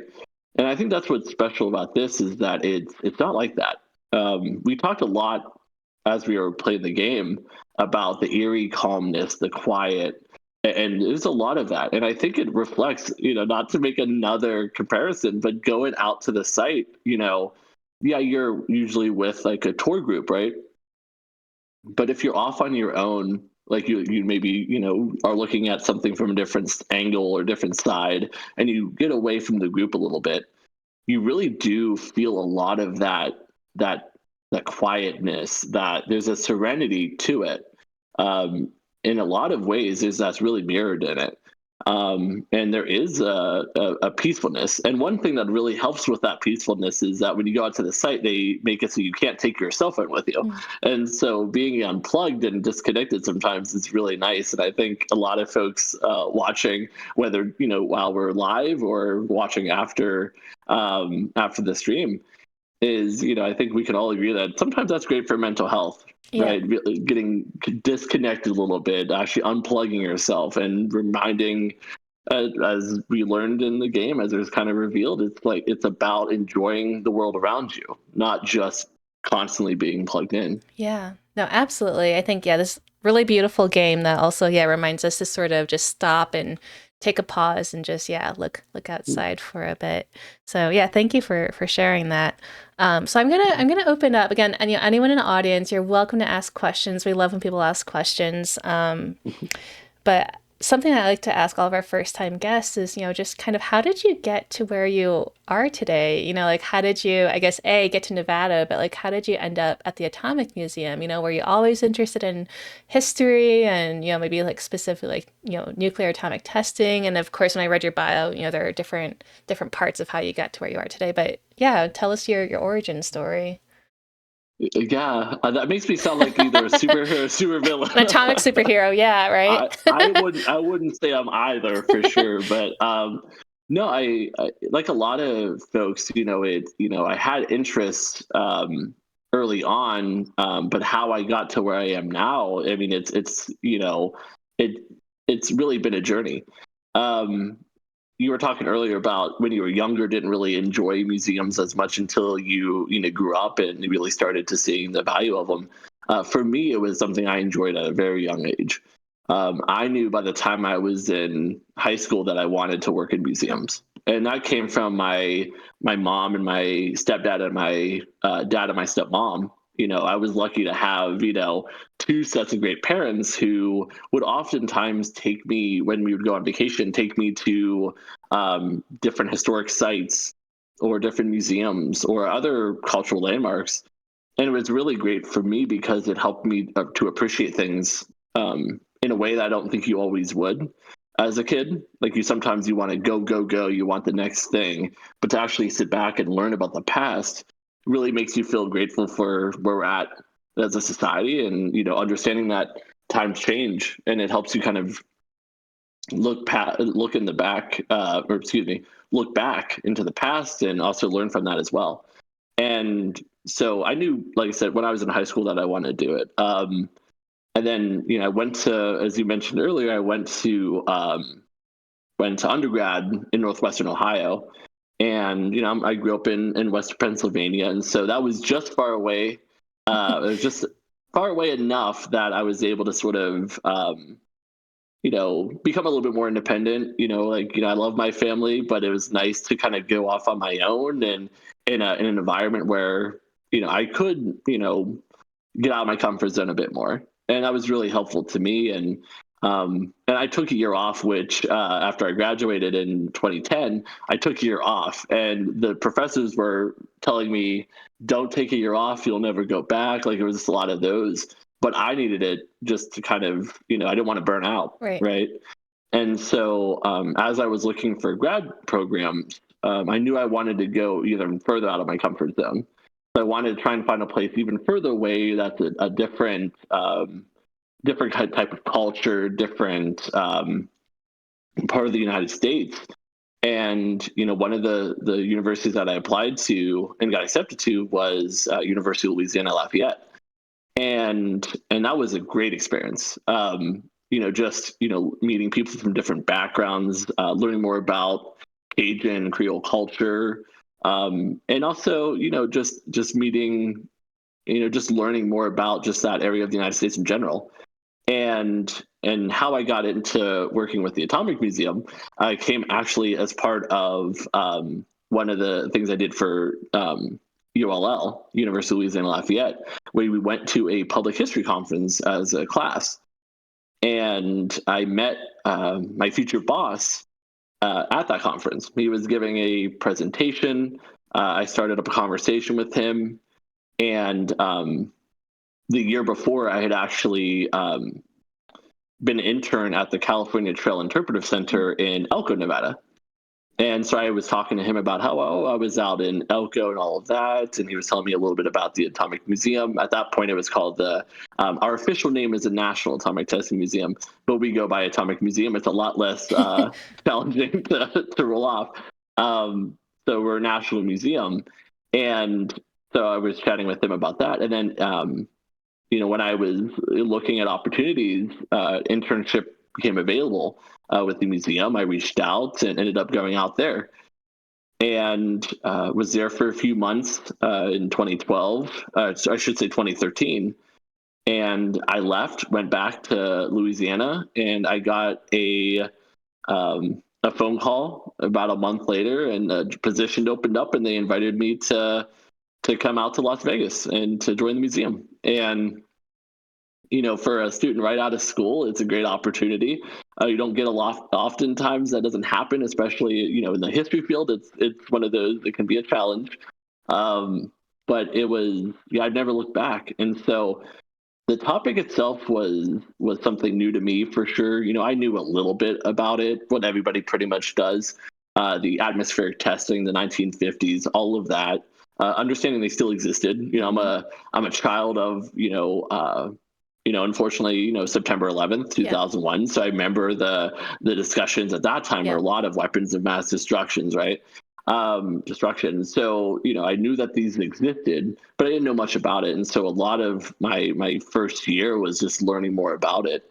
And and so yeah, how I ended up at this particular museum was just because an opportunity opened up, and I'm so grateful that it did, because I never in a million years expected to, be, in from Pennsylvania, um, somehow end up in Louisiana, then somehow end up in Las Vegas of all places, Mm-hmm. and be working for such an amazing institution. And even better, I met my wife out in Las Vegas. She's originally from Northern California, so Vegas has been good to me for sure. We always like to hear that. No, thank you for sharing all of that. Yeah, We do have a question for you in the chat. Thank you for asking yeah. this. The question is, I guess it's more of a statement, but it's an implied question. I'm curious about your favorite atomic representation within media. Oh, that's tough. Oh, I'm gonna have to think on that Okay. one. Yeah, that's interesting. I think I enjoy. I'm a big fan of the Fallout series. As much as it's refreshing to see a game like Sable, I do enjoy the Fallout world, and I think it's not so much the post-apocalyptic aspect of it. I think it's the satire. I think it's the way that they incorporate humor into it. I think and also I think there's a message there too. Where despite everything that happened in that world, people are still able to band together, work together to achieve a common goal. And that's something that I think is sometimes lost because everybody used to focus on the different creatures or the satire and all of that, which is great. But I think the bigger message is that despite everything, we'll still come together and we'll still strive for a more peaceful and a better world. And I think that is always something that really spoke to me, is that it can be a lot of different things, and it interests people, in different people from different backgrounds are interested in that world for different reasons. But for me, it's not just we gave up, Mm. right? If this ever, hopefully never happens, but it's also a reminder that we're very resilient as humans, and our goal is always, ultimately, to work together, to band together. We appreciate, that closeness.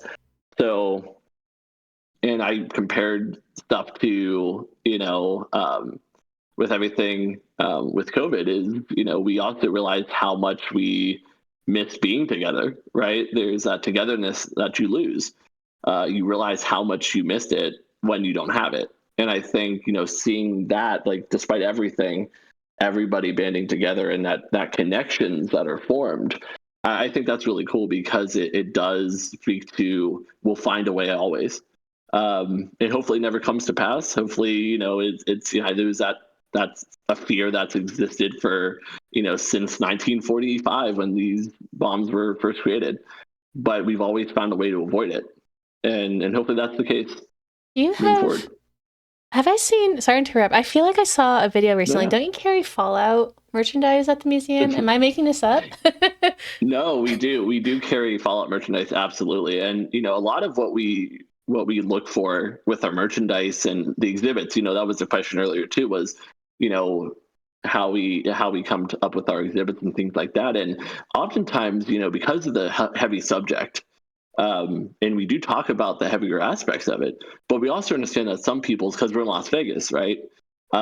We do have to find ways to hook people who maybe aren't knowing what to expect, or aren't really as familiar with it. So how do we hook them? And so oftentimes it's with things that are kooky or different, or something that they know, like an existing media property, right? So talking about, the Fallout world, people know the Fallout games. It's going to be a show here in April on Amazon Prime. So, people know that, and it's a great way to kind of bring people in. But it also, like I mentioned earlier, it's also probably one of the most well-known of the media properties that talk about this topic, and has done for decades. And at a time where a lot of people weren't really bringing this up, and not, especially not in the way that Fallout did. And so that's a great way for us to be like, okay, this world. but let's actually peel that away and let's talk about the realities of it, right? Where did this fear come from? Where is this technology created? And is that our future, or is there another option? Talking about nuclear power, the nuclear weapons, all of those things, it's a way for us to meet our visitors halfway. And it's true with the atomic pop culture display. We've talked before about that being one of my favorites, and I think one of our most popular, because you have grandparents and their grandchildren walking through the museum, the grandparents remembering these atomic themed toys and fireball candies. But the kids are thinking, this is wild. This is, I can't believe this was a thing. I can't believe the bomb was popular at a certain point, Well, right? you even said there were And atomic so it's cool. cocktails. So at some Yeah, point, right? Can you talk about the atomic exactly. cocktails, which was new to me when, Yeah, when you mentioned this the other day? yeah. Yeah, so they actually had, because of the really the fever that spread across the U.S., this atomic fever, and that kind of started with the first televised nuclear test, so people could watch this from their home. And so you had a lot of this instant popularity. People were fascinated by the science. People were optimistic about what that could mean for the future, from medicine to energy. But they also were just, this helped end the war. It made the U.S. a superpower. So there's a lot of excitement with that as well. So you had companies incorporating atomic into their name, incorporating the atom symbol into their logos. And they started seeing atomic style from the time. A lot of people will probably know it when they see it. There's that whole atomic style from the era.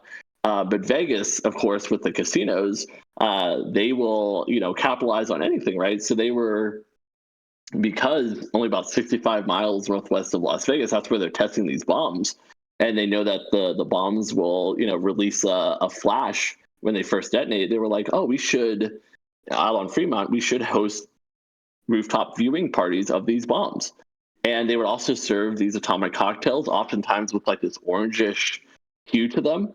And so they'd be serving these atomic cocktails right before dawn. They would get people onto the rooftops, and they would actually watch the sky light up from these blasts, because at a certain point they started to actually release the schedule of when these tests were going to happen. And so the casinos, like I said, always looking for that next thing, would actually plan events around that test schedule, and then also have those viewing parties as well. Mm. That's it's just like wild to me. But Yeah. then again, it's not really so much in a distant past. Like I think last fall I was at a restaurant with one of our current board members, and she grew up in, I believe, Las Vegas, and said as a child she remembered like sitting from like somewhere high up and like cheering as the explosions went off, because she didn't really Hmm. understand what it was at the time. She was very young. It was like fireworks, right? Just Exactly. hearing the booms, like yay, and only later when she was like, oh, that's that's what I was Yeah. cheering. So yeah. And that was really kind of mirrored how I think, as a society, like, once they started realizing the consequences of it, is when you started seeing that shift away from, that excitement to, oh, like there's a real cost to this, right? There's real dangers associated with that. And that's when you started seeing that shift from above ground testing to Mm. underground testing, because the dangers were realized at that time. But you talk about, talking to a board member, and that's the beauty of like when we see like grandparents and grandkids, those are different generations coming together and being able to share that experience and to laugh and enjoy and learn together. And that's what's really fun about what we do at the museum. Joe, I'm curious. Can you give a when did I guess these tests start? Do you know like around like what year, and when did they end in like that Yeah. at the site? So the first nuclear test took place on July 16th, 1945, and that was a result of the Manhattan Project. So that was the first test, and that of course led to the use of atomic bombs for the first and only time in wartime setting, actually used against another Mm. country, and U.S. using those bombs against the Japanese cities of Hiroshima and Nagasaki in Japan, swiftly ending the war. And as we mentioned earlier, that was one of the things that what it kind of led to that excitement, because it brought families back together, ended the war quickly, and so that was a big part of that unfortunately, that early popularity. Um, but really, with the Nevada test site, that story doesn't really start until 1950. Mm. And what happens at that point is, so the first post-war series of nuclear weapons testing is happening out in the Pacific Ocean. And that lasts from 46 up until 1962. Wow. But the test site, that really becomes a thing in 1950, because there's a lot of things in that year where it made it so that testing in the Pacific wasn't maybe the best place to be testing all the time. And part of that was the Korean War, that outbreak of that war, as well as by 1949, the Soviet Union, not Russia, starts testing their first atomic bombs. And so there's a concern of us testing out in the middle of the ocean, right? And then you also had the financial cost of actually moving all of the equipment, all of the devices out to the middle of the ocean. And so they were trying to find a location that was closer to home on the continental US where they could test more regularly. So the reason why Nevada was chosen is because of its proximity to both California, where Lawrence Livermore National Laboratory is, as well as proximity to Mexico, where Los Alamos, and you also have Sandia, another lab as well, that's in that same area. So it made sense from a logistical standpoint because it was real close. You could bring those devices in, assemble everything. You already have the site ready to go. But you also had this mountainous area we talked about earlier, right? On the site, had this mountainous perimeter that helped kind of keep out prying eyes. But you had a lot of flatlands as well as valleys that was perfect for actually testing the weapons, but also building facilities to support that testing. So from 1951 until about 1963, they tested about 100 above ground tests, or atmospheric tests as we call them. And then from 1963 to 1992, they tested 828 Wow. underground tests. So we were talking earlier, right, about how there was much more of that than there was the atmospheric testing. And that's because with it being underground and there being minimal amount of radiation released or none at all, they were able to test more frequently because they didn't have to necessarily be as concerned about the wind patterns and things like that. So, and while there's 928 total nuclear tests conducted out there in those decades, there was actually over 1,000 detonations. Mm. That's because some tests would incorporate more than one device. So there were some underground tests, for example, that had multiple devices being detonated at the same time, either in the same hole or at different locations at the same time. And so that's why we always say it is 928 tests, but over 1,000 detonations. So quite a involved history there. And I think people are surprised to hear Las Vegas and Southern Nevada in general had that history. Most people are familiar with New Mexico because of Oppenheimer, of course, or the Pacific testing, but they're not as familiar with Nevada's role. But Nevada was the primary testing site after 1950. Most of the large scale tests, the ones that people are familiar with, these big giant bombs, are typically done out the Pacific. But in terms of number of tests, that happened here in Southern Nevada. I didn't realize that it went as late as 92. Like, that's just Yeah. wild to me. Yeah. But that's the thing is people think of the 1950s, 1960s, 1970s, but they don't necessarily think of the 80s and 90s, right? But yeah, that was very much a part of that. They tested all the way up until 92. Mm. And you start seeing the easing of tensions with the Soviet Union by that point, of course. But, my brother, who was 6 years older than I am, he remembers a time in the 1980s where, there was still that fear. It was just one of those things where we know now that they were almost out of the woods, but they didn't know. Mhm. So there was still very much that fear and very much that drive to continue testing up until the 90s until we realized, okay, we can cease testing. So I'm wondering, maybe it was around this time period, but something I wondered, and you get this question a lot, I'm sure, is why do we Mhm. continue to study this? Like, what's the importance? Like, how does again, sort of the first thing I think about is often like violence or bombs or war, but how might studying this like lead to peace or people coming together? Well, I think for me, and I think why we exist is we don't want to forget that this happened, Yeah. both in the standpoint of We don't want to forget the people who kept us out of a hot war. That idea of this testing helped us keep pace with the Soviet Union, with Russia and their allies, so that one wouldn't outdo the other and may have an advantage. And so that may have turned into a hot war. So certainly, reminding folks of the sacrifice a lot of these people did, both with their health and also with just their blood, sweat, and tears. But also, I think it's equally as important to not forget that this history. We don't want to, make the same mistakes that we have in the past. We don't want to go down the path to another Cold War, and to let our differences dictate and turn us against each other and cause fear. And so I think for me, what really drives me and what makes me sit back and realize like we're making a difference is that the minute we forget about this history is the minute we may in the future go down that path again. And I don't think anybody wants to see that. We talked earlier, right, about those coming through our doors who are, who were supportive of the testing, and those who felt like it was unjustifiable. And I think one thing we can all agree on, regardless of your stance, is that no one wants to go backwards. And the only way that happens is we forget and we don't talk about it. That dialogue, that discourse, that conversations that may be hard to talk about are important to talk about. And no matter what side of the aisle you stand on, we can agree that the goal is to move forward and to learn from the mistakes of the past. And so for me, those are the big things: just honoring those who sacrificed so much in order to keep us safe, but also let's not go backwards. Let's move forward and learn how to coexist and not resort to these kind of weapons again. Yeah.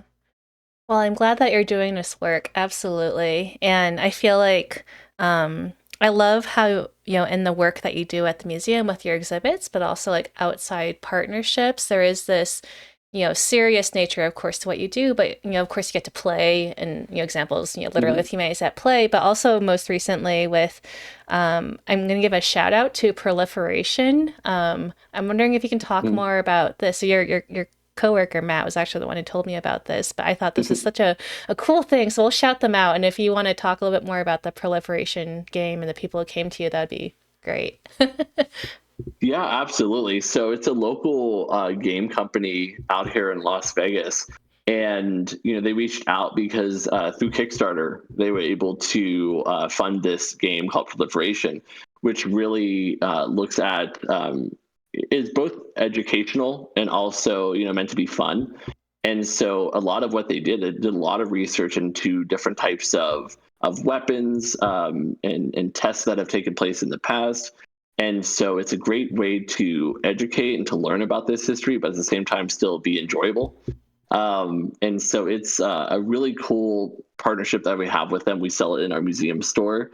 And we're just super, super excited to be partnering with them. And I'll tell you in a second, it's War Games Las Vegas is the name of the company. Just wanted to make sure I got that correct.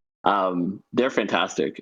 Michael, who is the person we work with from that company, had coordinated meetings with us. We took him on a tour of the museum, got to really chat with the team as a whole and just talk about what we do, and naturally found that connection with them, with what they were doing, with what we do as well. And so it's a great thing for us to support a local company, but also to highlight the fact that there are ways to learn that aren't just necessarily going on a tour of the museum, but there's also ways that you can enjoy and play and learn by having fun. And that's something we really strive at the museum. Is we have a lot of educational events, a lot of programs, all put together by our director of education, Matt Malinowski.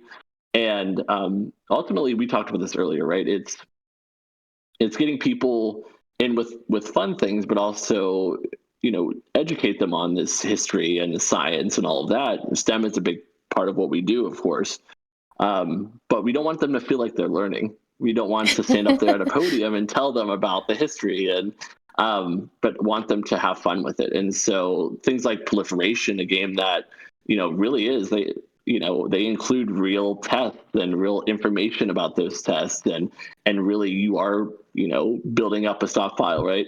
And so you're learning about the history in its own way, but you're doing it in a way that's fun. And so we're really excited to be working with War Games Las Vegas, and look forward to a wonderful, long-lasting partnership. Yeah, I'm gonna have to get a copy of this game, and I'll have to like reach out and see if we can do something together because yeah, I love anytime, and I feel like you're really starting to see this a lot more with board games and video games. Just people trying to think, Hmm. what are ways I don't necessarily like sneak in learning, but what are ways we can get people to start Hmm. thinking about these like important topics? And one that I've Yeah. been thinking about recently is climate change and the board game Daybreak, Yeah. which just came out. Um, Yeah. so yeah, And I love really games exciting. too. Like there's a lot of great games, like very similar to video games, tabletop games, which I love absolutely, as we've talked about. You see a lot of games that are not necessarily focused on war or focused on defeating an enemy, but they're about other aspects of it, right? You more co-op games, or like you said with Daybreak, or even I'm totally blanking on the name. The one where you have birds and you're, creating a sort of haven for birds. And A oh man, that's wingspan. gonna bug me now. Is it wing? Thank Yeah. you. Yes, wingspan. Yeah, and so you're learning about these birds, and you're cultivating, and you're, helping them flourish. And it's not at all war related. It's not about fighting. It's about, learning about that. You're learning, but at the same time you're enjoying it. And I think that's the perfect balance, is that you're not sneaking in the learning. It's just when you balance those two things, the fun and the learning, the perfect thing is you don't even realize you're doing it. You're just enjoying it, right? And I think that's true about adults as well as kids. And we're going to be working on, we're actually in the process of working on this exhibit that we're excited about that's going to be coming out in the summer. It's a STEM focused exhibit, and it's actually going to feature a lot of hands-on experiments for folks to enjoy coming in. We want to have more hands-on learning, Hmm. want to have more things for people to touch and do. As a museum, we don't want to say, don't touch this. Unfortunately, that's sometimes the case, but we want to give them a chance to actually interact.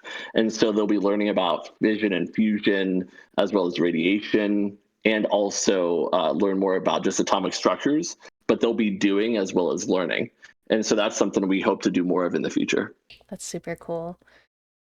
Okay, I have just a few questions left for you, sir. So as we sort Mhm. of approach the end of our time together, don't feel shy about putting other questions in the chat for Joe.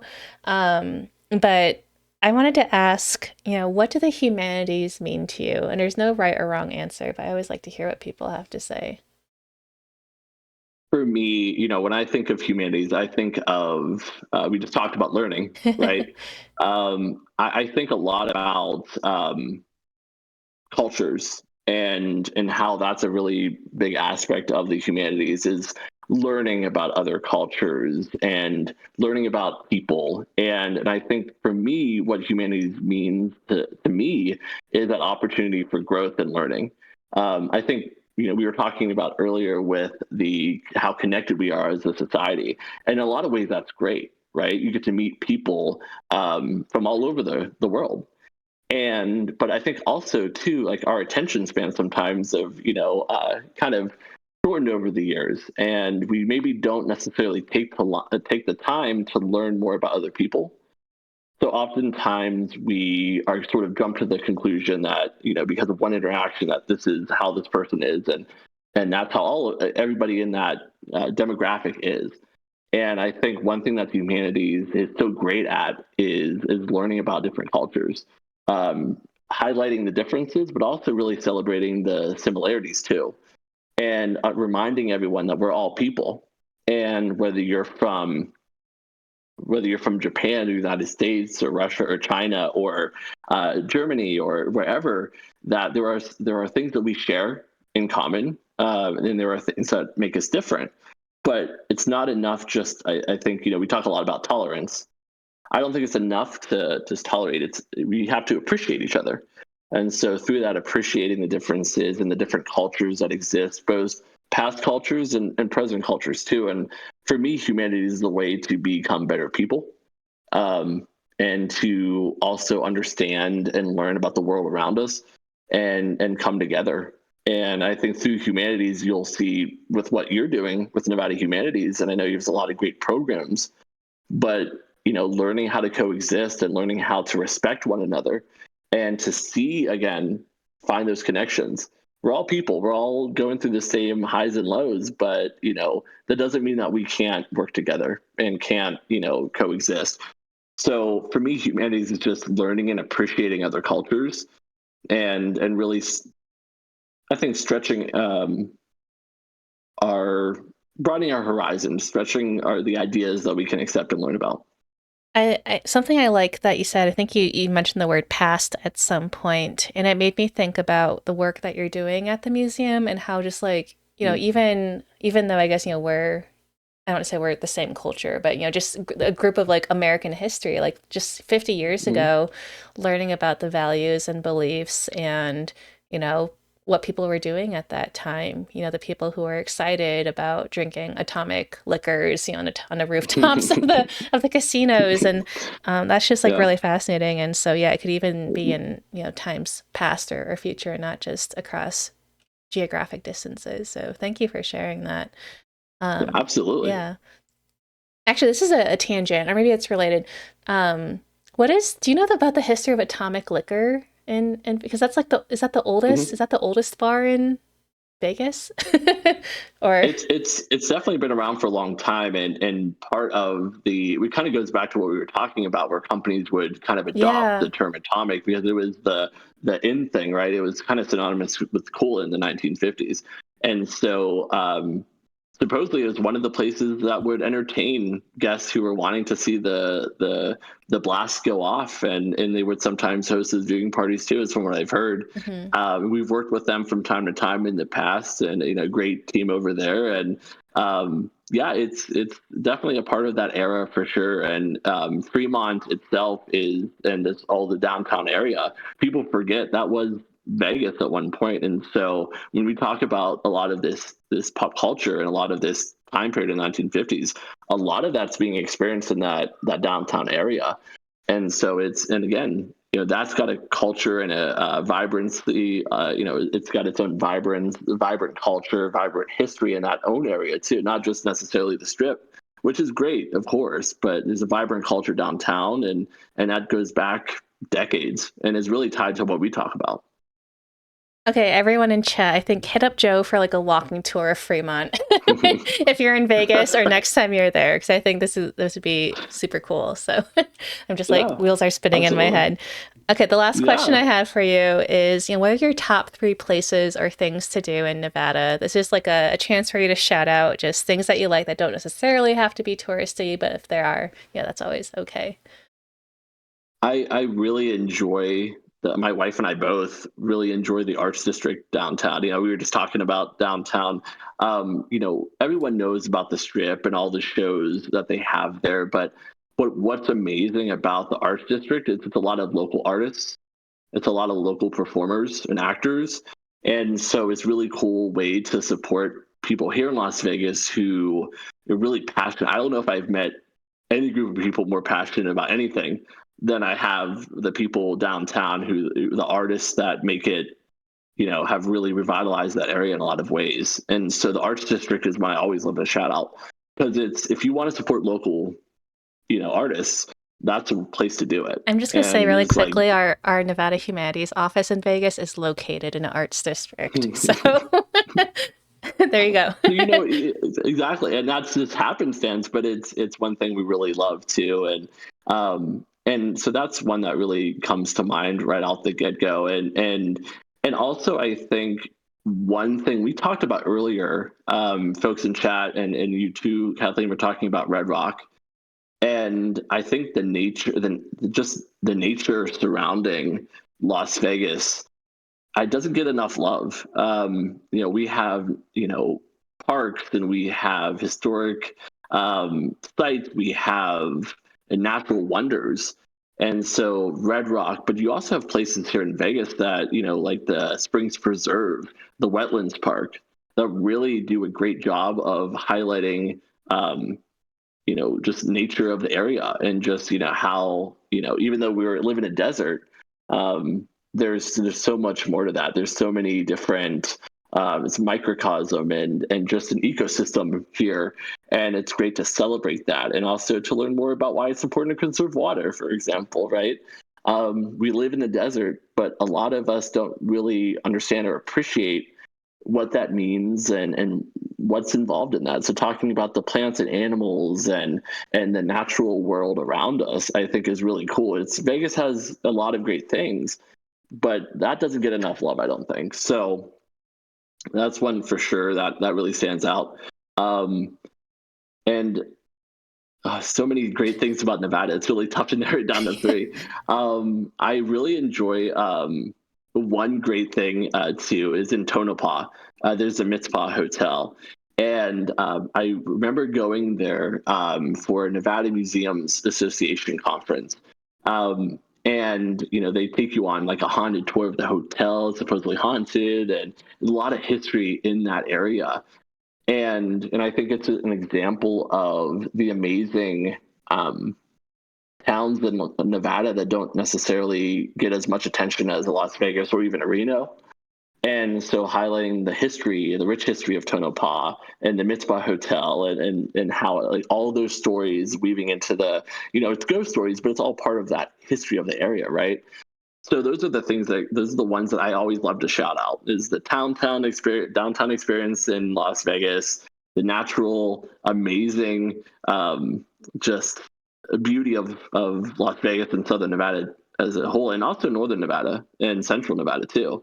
There's a lot of great places to visit and great places to check out. But and also just those smaller towns, those Tonopahs, the Elkos. Elko's a fantastic place, and I mentioned how I interned there. Mm-hmm. Great people, and has a unique history all its own that doesn't get enough love, I don't think. So those are some places that I would definitely recommend. Thank you for sharing all of those. And yeah, I absolutely 100% all of those. I haven't been to Tonopah yet, but that's on my list. I have been to Elko, and my hope is I would love to feature someone from the Western Folklife Center at one point. But Yeah, I guess this is sort of a lead in. So as we say goodbye, I'm just going to shout out what we're going to be doing next week. So really quickly, again, just thank you again so much to everyone who hung out with us tonight and everyone who watches this video in the future. I just wanted to say that this program, again, was made possible with funding from the National Endowment for the Humanities and the United We Stand Connecting Through Culture National Initiative. So we're going to be back next Tuesday, March 5th, 12 to 2 p.m. Pacific for another United We Stand stream. And this is going to be with Dr. Emma Frances Bloomfield from the University of Nevada, Las Vegas. We're going to be talking about science, storytelling, misinformation, and her new book, Science versus Story, Narrative Strategies for Science Communicators. We're going to be playing the game that's literally called Storyteller. Really excited. But speaking of Western Folklife Center, next Thursday, March 7th, 6 to 8 p.m. Pacific, we're going to be streaming with Brad McMullen, who's the current folklife specialist, or you could say like the state folklorist of Nevada. He's at the Nevada Arts Council, but he was previously the program manager and the one who coordinated the annual cowboy poetry gathering at the Western Folklife Center in Elko. So he lived there for many years. So right now, Brad's like the closest to Elko, but eventually I'd like to feature someone from Elko. So really excited about all of those. But thank you again, Joe, so much for hanging out with us. Let's talk about a part two very soon, because I wanna get to the cool part when we leave the valley, but also just chat with you more about your work. I really feel like we just barely scratched the surface of the importance of nuclear testing in Nevada history, about atomic age culture, and I would just love to explore all of these things with you and more in a stream in the very near future. absolutely. I look forward to it. And Kathleen, thanks so much for having me on. And I really enjoyed getting to explore Sable with you, getting to talk a little bit about what we do at the museum. And thank you everybody for joining. It was an absolute blast. Yeah. So, okay, we'll see everyone next time. Don't forget you can find our past streams on our YouTube channel. If you have time, consider taking our surveys so we can get your feedback, improve our programming, and of course, follow us on social media and the Atomic Museum on social media if you can. So, thanks again, and we'll see you all next time. All right. See Bye, you all. everybody.